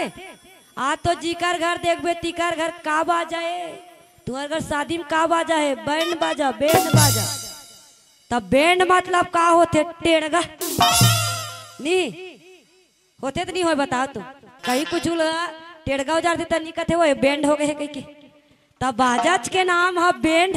बैंड मतलब टेढ़गा है। तो आजकल के नचैया मन इसने सोच बाई नाची ही नहीं नाचे नहीं दाई हो। वो दिसने लगा देते वो दे करिया करिया। अब वो तुम्हारे मोर भाई मत देखो वो बहुत पढ़ रहा है वो दे डीजे डीजे ओकर नाम डीजे है। साउंड वाला भैया मैं तो डीजे के नहीं करल भाई। ओकर नामे का है डीजे। डी मतलब डेंजरस और जे मतलब जोन जे डेंजरस। तब तू मन बता दाई अभी डीजे बाजी तो यहाँ कर में पाँव पर सही बात ही नहीं दाई ता इसने बाजता इसने मत सोच पाए नाची वो नाते का बताओ ना। आजकल इसने लगा ले रहते और आजकल तो हमार बेटा जात मन बाबू जात मन और कर हमर नाचते कहे श्याराम और कैसे नाचते कहे श्याराम। बचपन का प्यार मेरा भूल नहीं जाना रे, बचपन का प्यार मेरा भूल नहीं जाना रे। प्यार मेरा सच्चा है, सच्चा मेरा प्यार है। बचपन का प्यार मेरा भूल नहीं जाना रे। जाने मेरी जाने मन बचपन का प्यार मेरा भूल नहीं जाना रे। जाने मेरी जाने मन बचपन का प्यार मेरा भूल नहीं जाना रे। प्यार मेरा सच्चा है, सच्चा मेरा प्यार है। बचपन का प्यार मेरा इसने ना तुहर डार के मला नहीं जानो काकी लेकिन हमार सहारिया मन तो लहा ले ऐसन करते। आओ रात भर उसने बिटिया मन घलो मत हाँसब हो। पहली ना काकरो घर शादी होए नहीं तब बेटी मला चेचकारे लागे आई चल रहा रे तोर भाई बहनी की शादी होते होते कैसे नहीं ना मड़वा नहीं नाचत। और आजकल ये बिटिया मन घलो काघू रथे यहू मन जबरदस्त मड़वा नाचते कहे श्याराम और कैसे नाचते कहन श्याराम। कहाँ पाबे कहाँ पाबे कहाँ पाबे राम, कहाँ पाबे कहाँ पाबे कहाँ पाबे राम। आए राम ये सत्संग के माया राजा राम, ये सत्संग के माया राजा राम, ये सत्संग के माया राजा राम, सत्संग के माया राजा राम, सत्संग के माया राजा राम, सत्संग के माया राजा राम, सत्संग के माया राजा राम। ये रे श्याराम सुंदर मजाक के मड़वा नाचे है मैया हूँ और आगे के रसम बरतिया जाए के रथे। आज सुंदर मजाक के श्याराम दशरथ जी महाराज ला जत का झंडेड़ी सुहासिन हेते मन सजावत है तैयार करत है। धोती कुर्ता जूता गला में लकलकावत हार और मोड़ी में बांधते सेहरा जे में तो पाजते दुल्हा या दुल्हन के चेहरा कहे श्याराम।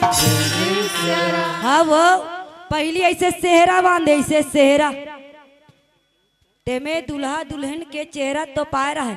तब दीदी माई माई मन हा देखे जाए दुल्हा बाबू देखे जाए नहीं वो हमार जमाना में रही दाई हो ऐसे वो काका दाई कहा कथे यहू तत्कीज बर दिखत है अपन जमाना की बात करते कहा। अब वो काका दाई 20-22 साल हो गए वो मोरो शादी हो वो देखा तो ना बीच में पीला शर्ट पहने है करिया वाला जैकेट ते मोर बेटा है। अब एक ले बड़े मोर बेटी है तेला हार डरे हो जुवम नहीं हारे हो दादा वैसा मत कर दमान कर हाथ डरे हो 22-23 फरवरी शादी तको मार गए दाई। तब वो मस्त ऐसे तो पाए रहा तो दीदी बहनी मन हा दुल्हा बाबू या दुल्हा ला देखे जाए जाओ नहीं दीदी हो। अब आजकल कोई जाते जी कर ती कर ले दुल्हा बाबू मन दिखते हो। आजकल के मन ऐसे सेहरा नहीं बांधे ऐसे कनपट में बिरला लगा रहते बिरला जी कर खड़े रहे ती कर ले टक टक ले दिखत रहते। ये तीना लटेरा था दुल्हा बाबू ऐसे दिखा था तब बोल दिखा टक टक ले वहाँ छत में चढ़ कैसे कपड़ा सुखो था तब बोल दिखा तो तब तेला कहीं दुल्हा बाबू देखे जाई ना। पहली घरों घर में शादी होए त दाई माई मना घरों घर गाना गाल जाए। अभी मोर रसम नहीं आए बात के लाइन बता थो मोर मैया। हाँ घरों घर दाई मन गाना गाल जाए और कैसे गाए सो पौदाई हो माथे कर माउर हो माथे कर माथ में मौर रहा था दाई माला गाना आए। और आजकल ये कनपट में से बिरला लगे है तक दाई मन कैसे गाना गई वो ओकर से ती मन बदल दे है अपन गाना ला। और आजकल कैसे गाते बताओ मांझा रे बाबू अरे मांझा रे बाबू निते कनपट ला। घर के लइका बिगड़े रहते तनी का तन वो कनपट ला दूहू कह के तब तू ही मन बताओ ना यति मौर सौंपी यति सौंपी।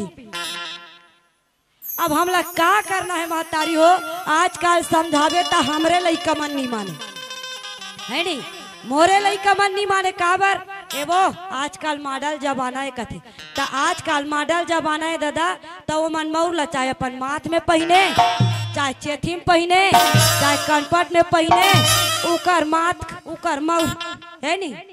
लेकिन बात के लाइन बता दाई वो दिनों दिन भारतीय संस्कृति सभ्यता दिनों दिन बदल गए है सियाराम। आज सुंदर मजा के राजा दशरथ ला तैयार करे है सुंदर बरत यहाँ निकला थे वे कहे सियाराम सियाराम सियाराम सियाराम राम बस के बजैया मन मोहना है राम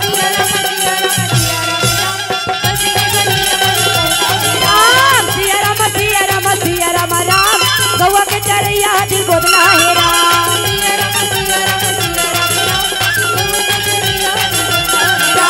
बस के बजैया मन मोहना है राम गौवा के चरैया दिल गोदना है राम बस के बजैया मन मोहना है राम गौवा के चरैया दिल गोदना है राम बस के बजैया मन मोहना है दाई गौवा के चरैया दिल गोदना है राम बस के बजैया मन मोहना है राम गौवा के चरैया दिल गोदना है राम सिया राम सिया राम सिया राम राम बस के बजैया मन मोहना है राम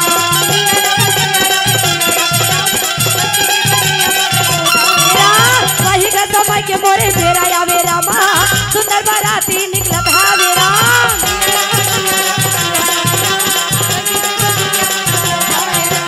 हाथी वाला हाथी ला सजावा तेरा घोड़ा वाला घोड़ा ला दौड़ावा तेरा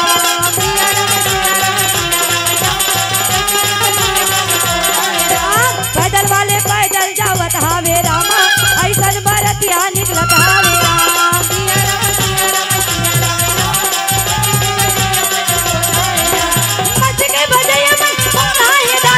गौवा के चरैया दिल गोदना है राम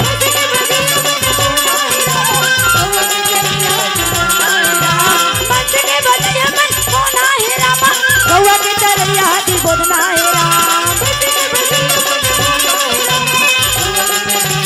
ये ले सिया राम सिया राम सिया राम राम बस के बजैया मन मोहना है राम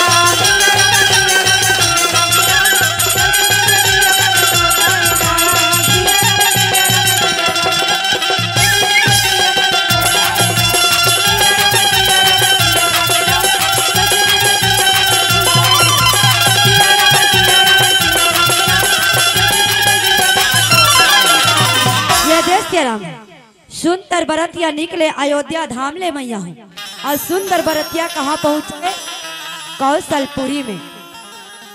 अब ये डहर कौन संकल्प करे रीस मैया हूँ राजा दशरथ और कौशल्या के मिलन नहीं होने दे कही के रावण जो है आज सुंदर विमान सजा है और छोटा रावण है बेटी ला चोराए बर दीनमान कौशलपुरी में पहुंचा थे कहे सियाराम।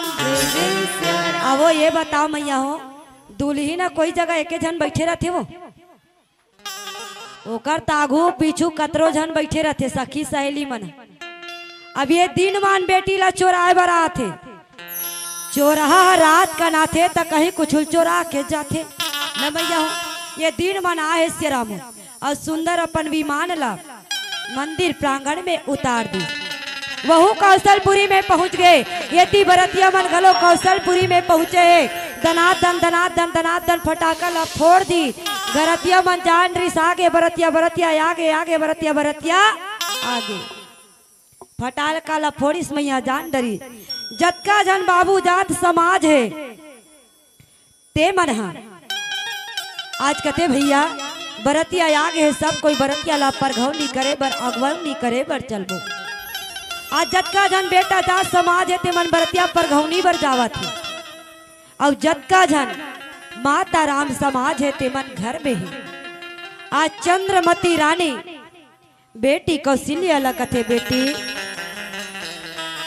ये बरतिया जो है हमार निकट में आगे है बेटी ओला लेवा के लानबो साखो चार होई ते पराया धन हो जाबे ते कल एक काम करना बेटी जाते कुल देवी मंदिर दर्शन करके आबे कहे श्याराम।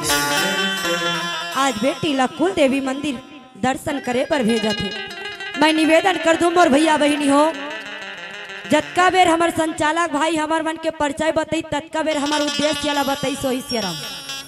राम का भजन बेटी बचाओ बेटी पढ़ाओ। वैसे आजकल बेटी मन नहीं पढ़ा थे ऐसा नहीं है दाई हो। आजकल बेटी मन पढ़ लिख के साक्षर तो बनी गए है नहीं अतेक पढ़ लिख डरे बिटिया मन हा बेटा मन आजकल पीछे हो। फिर भी कई जन के आज भी सोच नहीं बदले है मैया।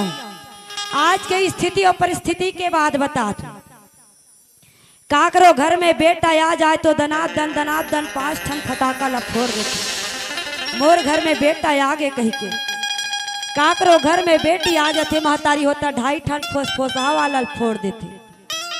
चौरा में बैठे काका दाई लाते पूछ लेना मैया तोर घर में काई ऐसे दाई तब वो काका दाई कथे काला बताऊं मोर घर में चूल्हा फुकैया आगे बोझा आगे बिटिया ला बोझ बता देते मोर महतारी हो। बिटिया कभी भी बोझा नहीं हो सके मोर मैया हो। मैं निवेदन करत हूँ मैं तुहर गांव में आज्ञा देवर नहीं आहो दाई हो काबर अरे दुनिया में जब जन्म लेकर घर में आती है ये बेटिया दुनिया में जब जन्म लेकर घर में आती है ये बेटिया निर्धन को धनवान बनाती है ये बेटिया कालों में महाकाल कराती है ये बेटिया और माता पिता को मोक्ष दिलाती है ये बेटिया माता पिता को मोक्ष दिलाती है ये बेटिया। देखो जी हर पिता ला बिटिया नहीं मिल सके भैया नी तो ये रीवा गहान के मोर बड़े भैया मन हाथ उठा के कही देव कि मोर घर में बेटी है। कैसे भैया हो हर भैया ला बिटिया नहीं मिल सके लेकिन हर बिटिया ला पिता मिल सकते है ना। और जे घर में बिटिया आगे दाई हो वो माता पिता के गर्व आए सम्मान आए। और जे घर में बेटी आगे ना भैया वो भैया ले दानी कोई अवदानी नहीं है। काबर बिटिया के जे दिन में कन्यादान कर दी सो माता पिता वो महादान हो गए। ते कतको दान कर ले कतको तीरथ कर ले कतको दान कर ले व्यर्थ है। जे घर ले बेटी पवित्र हो करके विवाह हो के निकलते वो माता पिता अगर कन्यादान करते तो वो दान ले बड़े कोई दान नहीं है। मैं निवेदन करता हूँ मैं बेटा मन अभी गलत नहीं कहा था मोर भाई हाँ काबर मोरो बेटा बैठे वहू घुस आ जाए लेकिन बेटा मन ऊपर आज तक के उंगली उठे भैया नहीं उठे। लेकिन बात सच है मोर बड़े भैया हो अरे घर में बेटी है तो दानी बन गए और घर में बेटा है तब नहीं कहा गा भिखारी बनबे कह के गलत सलत काबर सुन तो भैया कभी न कभी मांगेला पड़थे। जे करोड़पति है ना दिन रात वो मोटर में घूमत होही और ओकर घर में बेटा होई तो वो बहू मांगे बर रही तो बोला 1 घर ले 2 घर 3 घर जाना ही पड़ते। तो कैसे जाते मांगे जाते का भैया हो है? बेटी है तो सुंदर दान करत है और बेटा है तो मांगत है। मैं बेटा मतलब अभी गलत नहीं कहा तो और वास्तव में देखो मोर भैया बहनियों मैं यहाँ के बेटी और बेटा दोनों जन के चरणों में पांव पर के एक निवेदन करत हूँ। मैं बेटी तो मतलब नहीं कहा था जतका जन मोर बेटा मन बैठे हो तो मतलब मैं निवेदन करत हूँ तू हर चरण में पाँव परत हूँ। काबर हर माता पिता के एक सपना रथे कि जैसे हमन पाप करे हन 2 बीजा चाउर ला टिक के कन्या दान करके बेटा बर बहू लान के अपन पाप ला पुण्य में बदल देबो। हर माता पिता के एक सपना रथे तेकर से यहाँ बेटी बेटा मन ला कहा तो का अरे वो दिन अच्छा वो रात निराली अरे वो दिन अच्छा वो रात निराली अगर पालो माँ बाप का प्यार तो हर रोज दिवाली हर रोज दिवाली हर रोज दिवाली। दिवाली के दिया के इंतजार करे के जरूरत नहीं है मोर भैया भैया। जे घर में माता पिता के सम्मान होते, मान होते, वहाँ देवता के वास होते। तेकर से थी यहाँ के भाई बहनी मन सबो जन ला कहा तुम सब जन माता पिता के बात ला माने करो, है ना, माता पिता के सपना ला साकार करन। काबर अरे माँ बाप का दिल जीत लो कामयाब हो जाओगे। यहाँ के जतका जन बेटी बेटा सब ला कहा तो कहा अरे माँ बाप का दिल जीत लो कामयाब हो जाओगे, वरना सारी दुनिया जीत कर भी संतो हार जाओगे, हार जाओगे, हार जाओगे। तो हमला हारना नहीं है। और मैं दीदी मला भी निवेदन करत हूँ, आजकल हमन महतारी बना कोई अपन बेटी ला कथन की जाते मंदिर दर्शन करके आवे, कथन मैया हूँ, बल्कि आजकल के हमन दाई मन का कथन, जा बेटी कतना कर तोर शॉपिंग वॉपिंग बाँचे है तिल कर ले, ब्यूटी पार्लर ले आजा। अरे जे समय में हमन ला बेटी और बेटा ला शिक्षा और संस्कार देना चाहिए, ते समय में हमन बेटी बेटा ला मोटर कार देवत हन तो संस्कार ही मैया। मैं ये नहीं कहा तो कि अपन बेटी बेटा ला मोटर कार मत दो, मोटर कार के संग में अपन बेटी बेटा ला शिक्षा और संस्कार देना चाहिए। अरे हर घर में पहली सोवत जावत जागत उठे तब दाई दादा मन बाबा मन तक को राम राम कहा सूझ जाए तो राम राम कहा टूट जाए। आजकल बाबा मन राम राम नहीं कहा तो घर में लोग लइका मन भी नहीं सीखे, सब जन हाय हल्लो में भुला गए। अरे हाय हल्लो करबो त मरबो और राम राम कबो त तरबो। तो ये तरह के भैया तेकर स्थिति में आप सबो जलन निवेदन करके कहा तो मातारियों में आज्ञा देवर नहीं आहो। काबर माता चंद्रमती रानी है ते आज बेटी कौशल्या ला कथे बेटी जा कुल देवी मंदिर दर्शन करके आवे। आज 7 सहेली आगे 7 सहेली पीछे लेके बेटी कौशल्या कुल देवी मंदिर जाते कहे श्याराम दाई दुर्गा दाई वो तुर शरण माँ पड़े हाराम, दाई दुर्गा दाई वो तुर शरण माँ पड़े हाराम,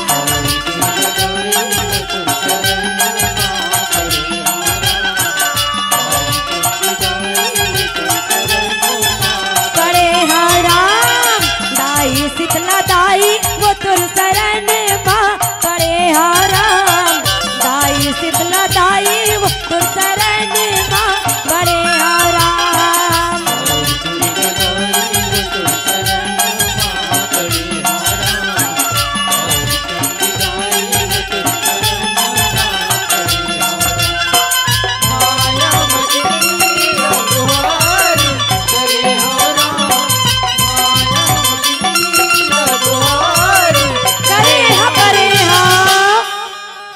या देवी सर्वभूतेषु शक्ति रूपेण संस्थिता हो श्याराम, नमस्तस्यै नमस्तस्यै नमस्तस्यै नमो नमः हो श्याराम।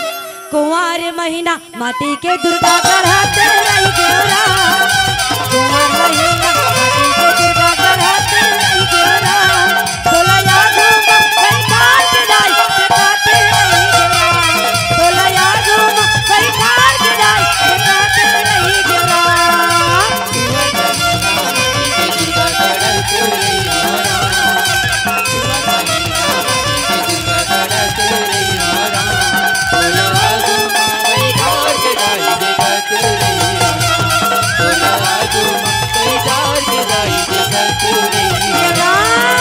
धीरे धीरे दाई चोला चिकारी कराते हमारा, धीरे धीरे दाई चोला चिकारी कराते हमारा, तोलया घूम कई कार के दाई दिखाते रही गोरा, तोलया घूम कई कार के दाई दिखाते रही गोरा, तोलया घूम कई कार के दाई दिखाते रही गोरा, तोलया घूम कई कार के दाई दिखाते रही गोरा। ये देश राम आज बेटी कौशल्या हो सुंदर मंदिर प्रांगण में पहुंचे हैं श्याराम, ठन से घंटी के आवाज लगा है। आज रावण जान ऋष कौशल्या आगे, रावण जान ऋष कौशल्या आगे अब माया के जाल फेंका थे माता री, माया के जाल फेंकी 1 2 3 50 2 मेरी हमरो डहर देवे फोरन देवो कहा थी मेरी के होता है आओ 1 2 3 50 2 मेरी ऐसे किस मैया आज मंदिर प्रांगण ला अंधियार कर दी, अंधियार गलो 3 4 किस्म के होते वो दीदी आओ अंधियार मुंदियार भैसा मुंदियार अब एक ठन लकते घिटकी अंधियार जे आगू में इसने खड़े रही नहीं वह नी दिखे जाक ओकर ऊपर ऐसे झपावी नहीं तेला घिटकी अंधियारी कते आओ उसने घिटकी अंधियारी करे है मैया घिटकी अंधियारी कर दिस मंदिर प्रांगण ला अंधेरा करके बस मंदिरे प्रांगण का अंधियार करे है समय पा है आज रावण हेते बेटी कौशल्या के हाथ ला पकड़ के मंदिर प्रांगण ले निकाला थे कहे श्याराम मंदिर प्रांगण ले बाहर निकाले मैया जैसे ही बाहर निकालिस फिर मंदिर प्रांगण ला माया के जाल फेंक के उजाला कर दी सब जन सखी सहेली मनेती होती ला देखते आई कहाँ के कौशल्या एती होती ला देख के आवाज लगा थे कौशल्या कौशल्या कौशल्या कहाँ के कौशल्या ले गयो रावण हर के जी कौशल्या हर के जी कौशल्या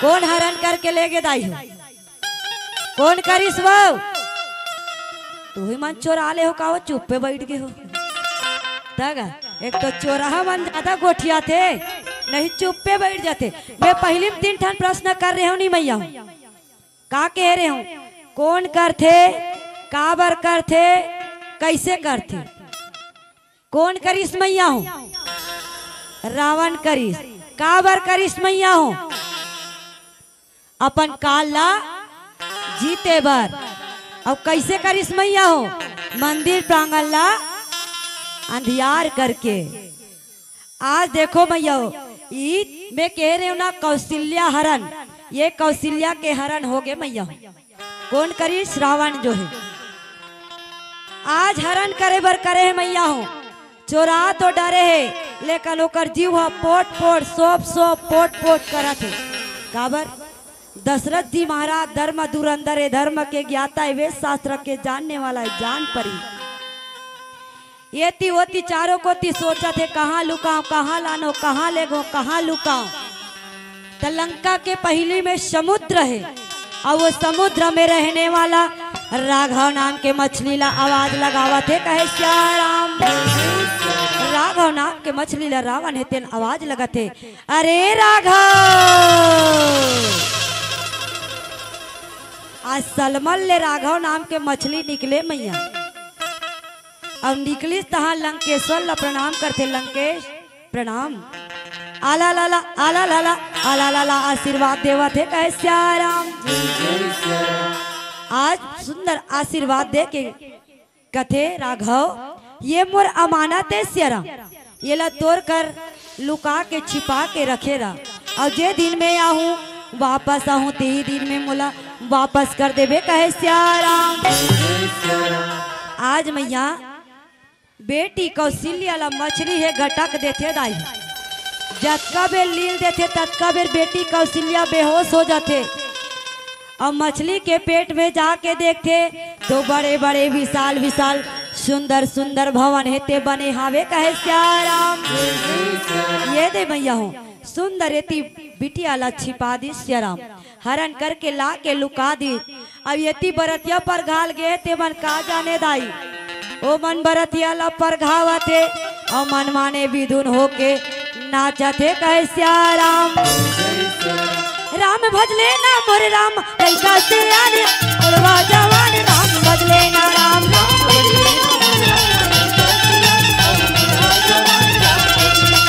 राम भजले ना मोरे राम कैसा से आने उड़वा जवान राम भजले ना राम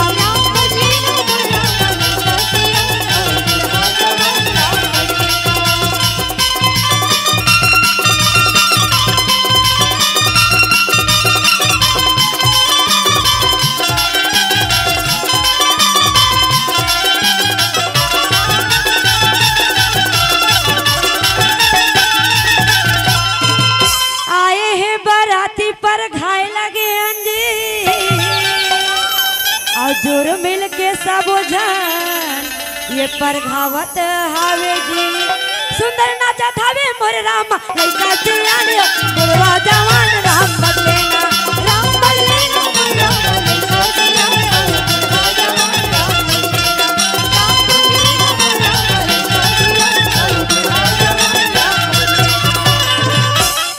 ये देस्य राम आज सुंदर मन बरतियाला परघाते विदुन हो के नाचते आवते। अब ये डहर कौशल्या के जतना जन सखी सहेली है ते मन खोजत भले खोज इसलिए मिली तहन सब जन सुंदर महल की ओर आवत है।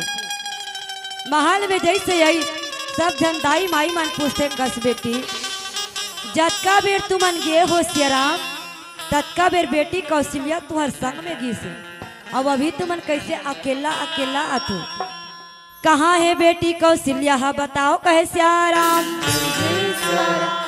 आज सब जन कका दाई मन मामा दाई मन पूछते बेटी मंदिर गए हो तक कहीं होई से वो कुछ होई से वे कहाँ है कौशल्या आज सब सहेली सहेली मन हेते न आज कथे काला बतावे मामा दाई ऐसे ऐसे ऐसे ऐसे ऐसे ऐसे ऐसे ऐसे ऐसे तहन ऐसे ऐसे ऐसे कहीं नहीं मामा दाई मंदिर है अंधियार होई से अंजोर होई से आज का बीच में हमार सखी है कहाँ है जागे कहाँ गवागे कुछ पता नहीं चला थे कहे सियाराम। आज का बात ला चंद्रमती रानी सुने आज धड़ धड़ धड़ धड़ धड़ धड़ धड़ धड़ आँख से आंसू बुहावत। अब ये डहार बरतियाला जेवनार डेरा में बैठार के बरतिया जेवनार डेरा देते नहीं दाई देते नहीं मैया यहाँ डायरेक्ट ला ले थो दूल्हा बाबू ला जेवनार डेरा दे रहे थे तबे 1.5 सुहासिन मन है वो मतलब खवाल जाते वो लाल बाजी करमत्ता बाजी प्याज बाजी खाओ कहते दीदी मन तो यहाँ दमान मन उसनो खाते वो लाल भाजी दुर्भत्ता खवाल जाते कहते तेल जानता दाई तब आज जेवनार डेरा में बैठा रहे है सियाराम और सुंदर भानुमन राजा है महल की ओर आते कहे सियाराम। महल में आके देखते दर दर दर दर दर दर दर दर रानी आग से आंसू बहावत थी।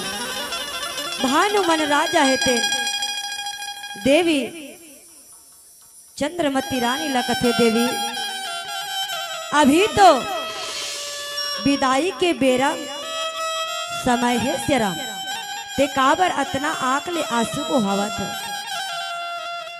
थोड़ा धांधस बंधा ले धीरज बंधा ले कहे सियाराम। कथे स्वामी मैं बेटी के विदाई पर नहीं रोवत हो सियाराम बेटी के विदाई पर नहीं रोवत हो बेटी कहाँ जागे कहाँ गवागे पता नहीं चला थे तो मैं बेटी के सुरता ला करके रोवत हो कहे सियाराम। आज भानुमन राज रहते सुन करके कथे हाय आज जब बेटी कहाँ जागे गवागे कथे तो जतना भी आज कौशलपुरी में नेगी जोगी पाड़े प्रधानमंत्री संतरी तेमल कथे भैया जाके बेटी के पता लगाओ सियाराम। अब ये कानो कान खबर बरतिया तक के नहीं जाना चाहिए कि बेटी कहाँ जागे कहाँ गवागे तेकर पता नहीं चलना चाहिए कहे सियाराम। आज महतारी हो जत का भी नेंगी जोगी पाड़े प्रधानमंत्री संतरी ते बन सब जो है एती ओती चारों कोती सुंदर बेटी ला खोजे बर निकले हावे कहे सियाराम। सब जन एती ओती चारों कोती खोजते सियाराम और राजा और रानी हेते सुंदर मजा के परम पिता परमेश्वर कर दोनों हाथ जोड़ के निवेदन करत हेवे कहे सियाराम। मोरे नैया खड़े मजेदार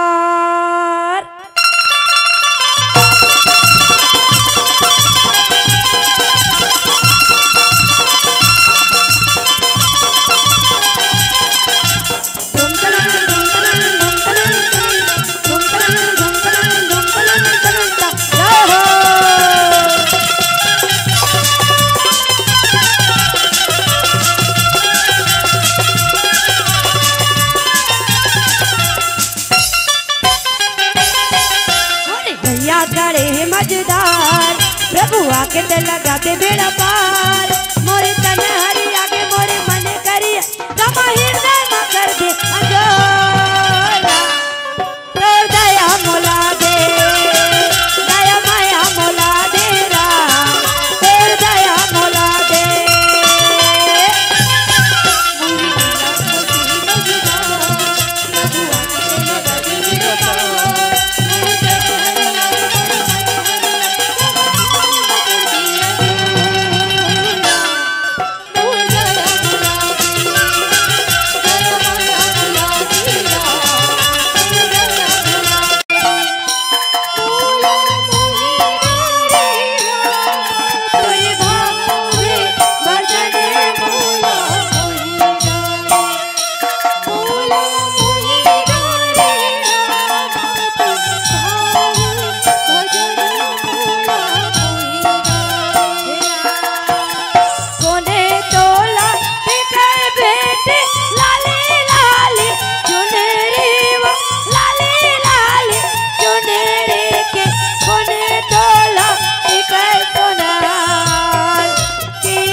सुंदर मजा के 10 रुपए के चुकावन है से राम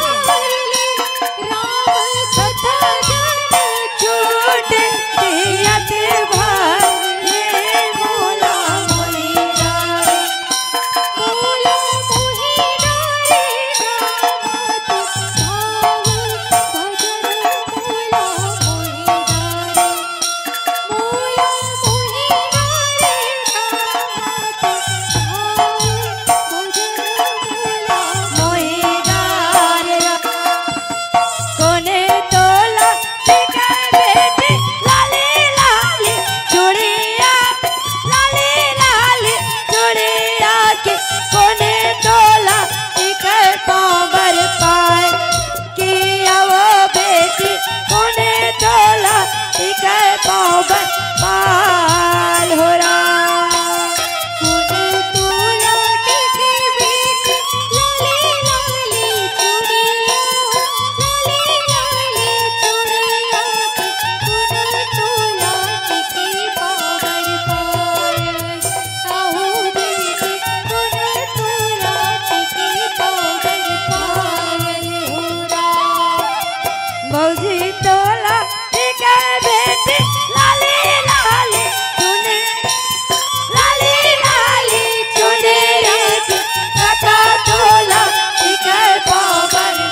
ये देश से राम सुंदर अलहर कलहर के टिकान टीके है मैया और आगे के रस्म विदाई के होते वैसे पीला बत्ती जल गए लेकिन अतका बेल ले रहे हो तो 5-10 मिनट आप सबके समक्ष में सुंदर आज चंद्रमती रानी देखो मैया बेटी कतनो सज्ञान रहा लेकिन हर महतारी अपन बिटिया ला ज्ञान बांटते है ना।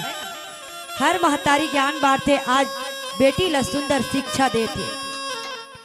आज सुंदर मजक ज्ञान ला बांटा थे कहे श्याराम पतिव्रता के धर्म निभावे जग में सुख पावे राम अपन धनीला देवता जनाबे झनतयेला बुलावे राम पहली खवाबे तबे तय खाबे जुग जुग सेवा बजावे राम पर डेहरी जन हाथ लमाबे और खांगे बढ़े न बतावे राम माता पिता के राज कुमारी तो ल जाना है पर के दुआर राम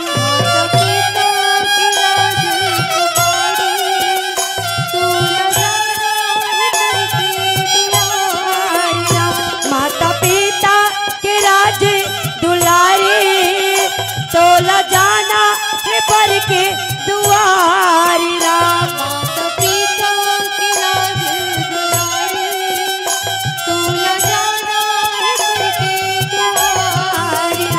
अब तो छूट जा हिदाई के कोरा चोट जाई संग संग बारी राम अब तो छूट जा हिदाई जा बेटी जा रे दुलौरी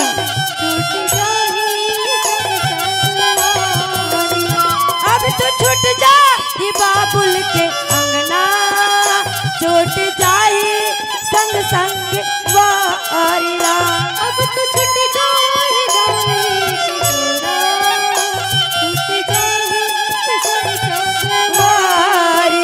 माता पिता के राज कुमारी तो ल जाना है पर के दुआरी तो ल जाना है पर के दुआरी तो ल जाना है पर के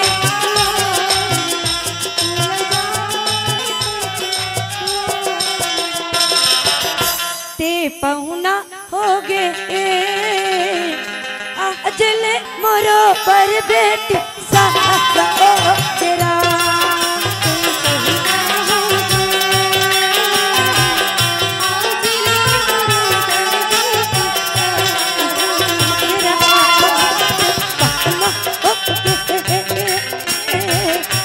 अजले मोरो पर बेटी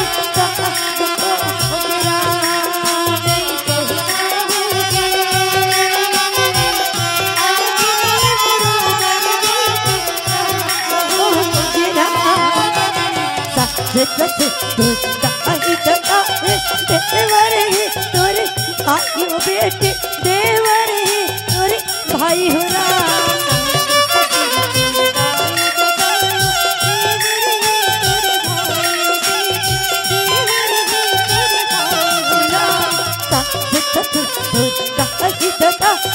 देवर है तोरे भाई हो बेटे देवर है तोरे भाई हो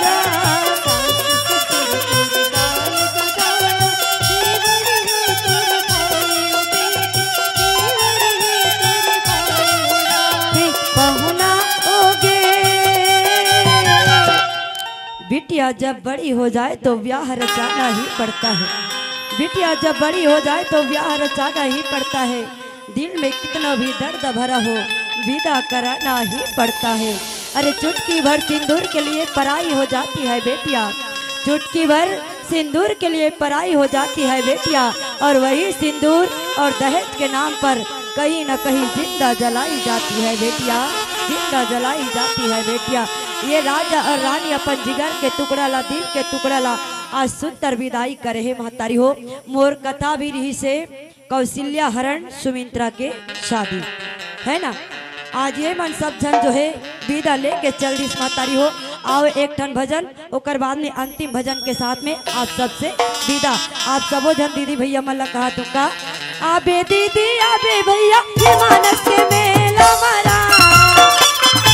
आबे दीदी आबे भैया ये मानस के मेला मरा। चलो तर जाई तो आया तर जाई तो राम भजन हो जसारा बोल हली सब दुख पीरा तो। प्रभु भजन हो जसारा बोल हली सब दुख पीरा तो।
आओ महतारी हो मैं हसावत पाया डोर हो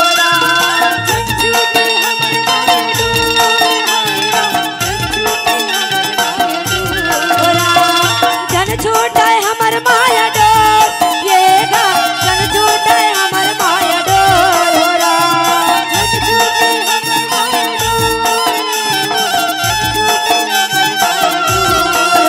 मैया रात रही है वो संग के संगवारी दीदी दूर दराज रही होगा संग के संगवारी भाई मोहन।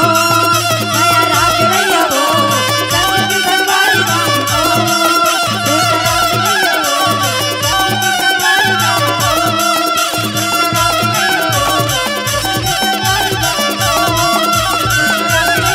मोहन। माया लेने माया दे दे वो दाई जाए के मेरा कावो माया ले ले राम।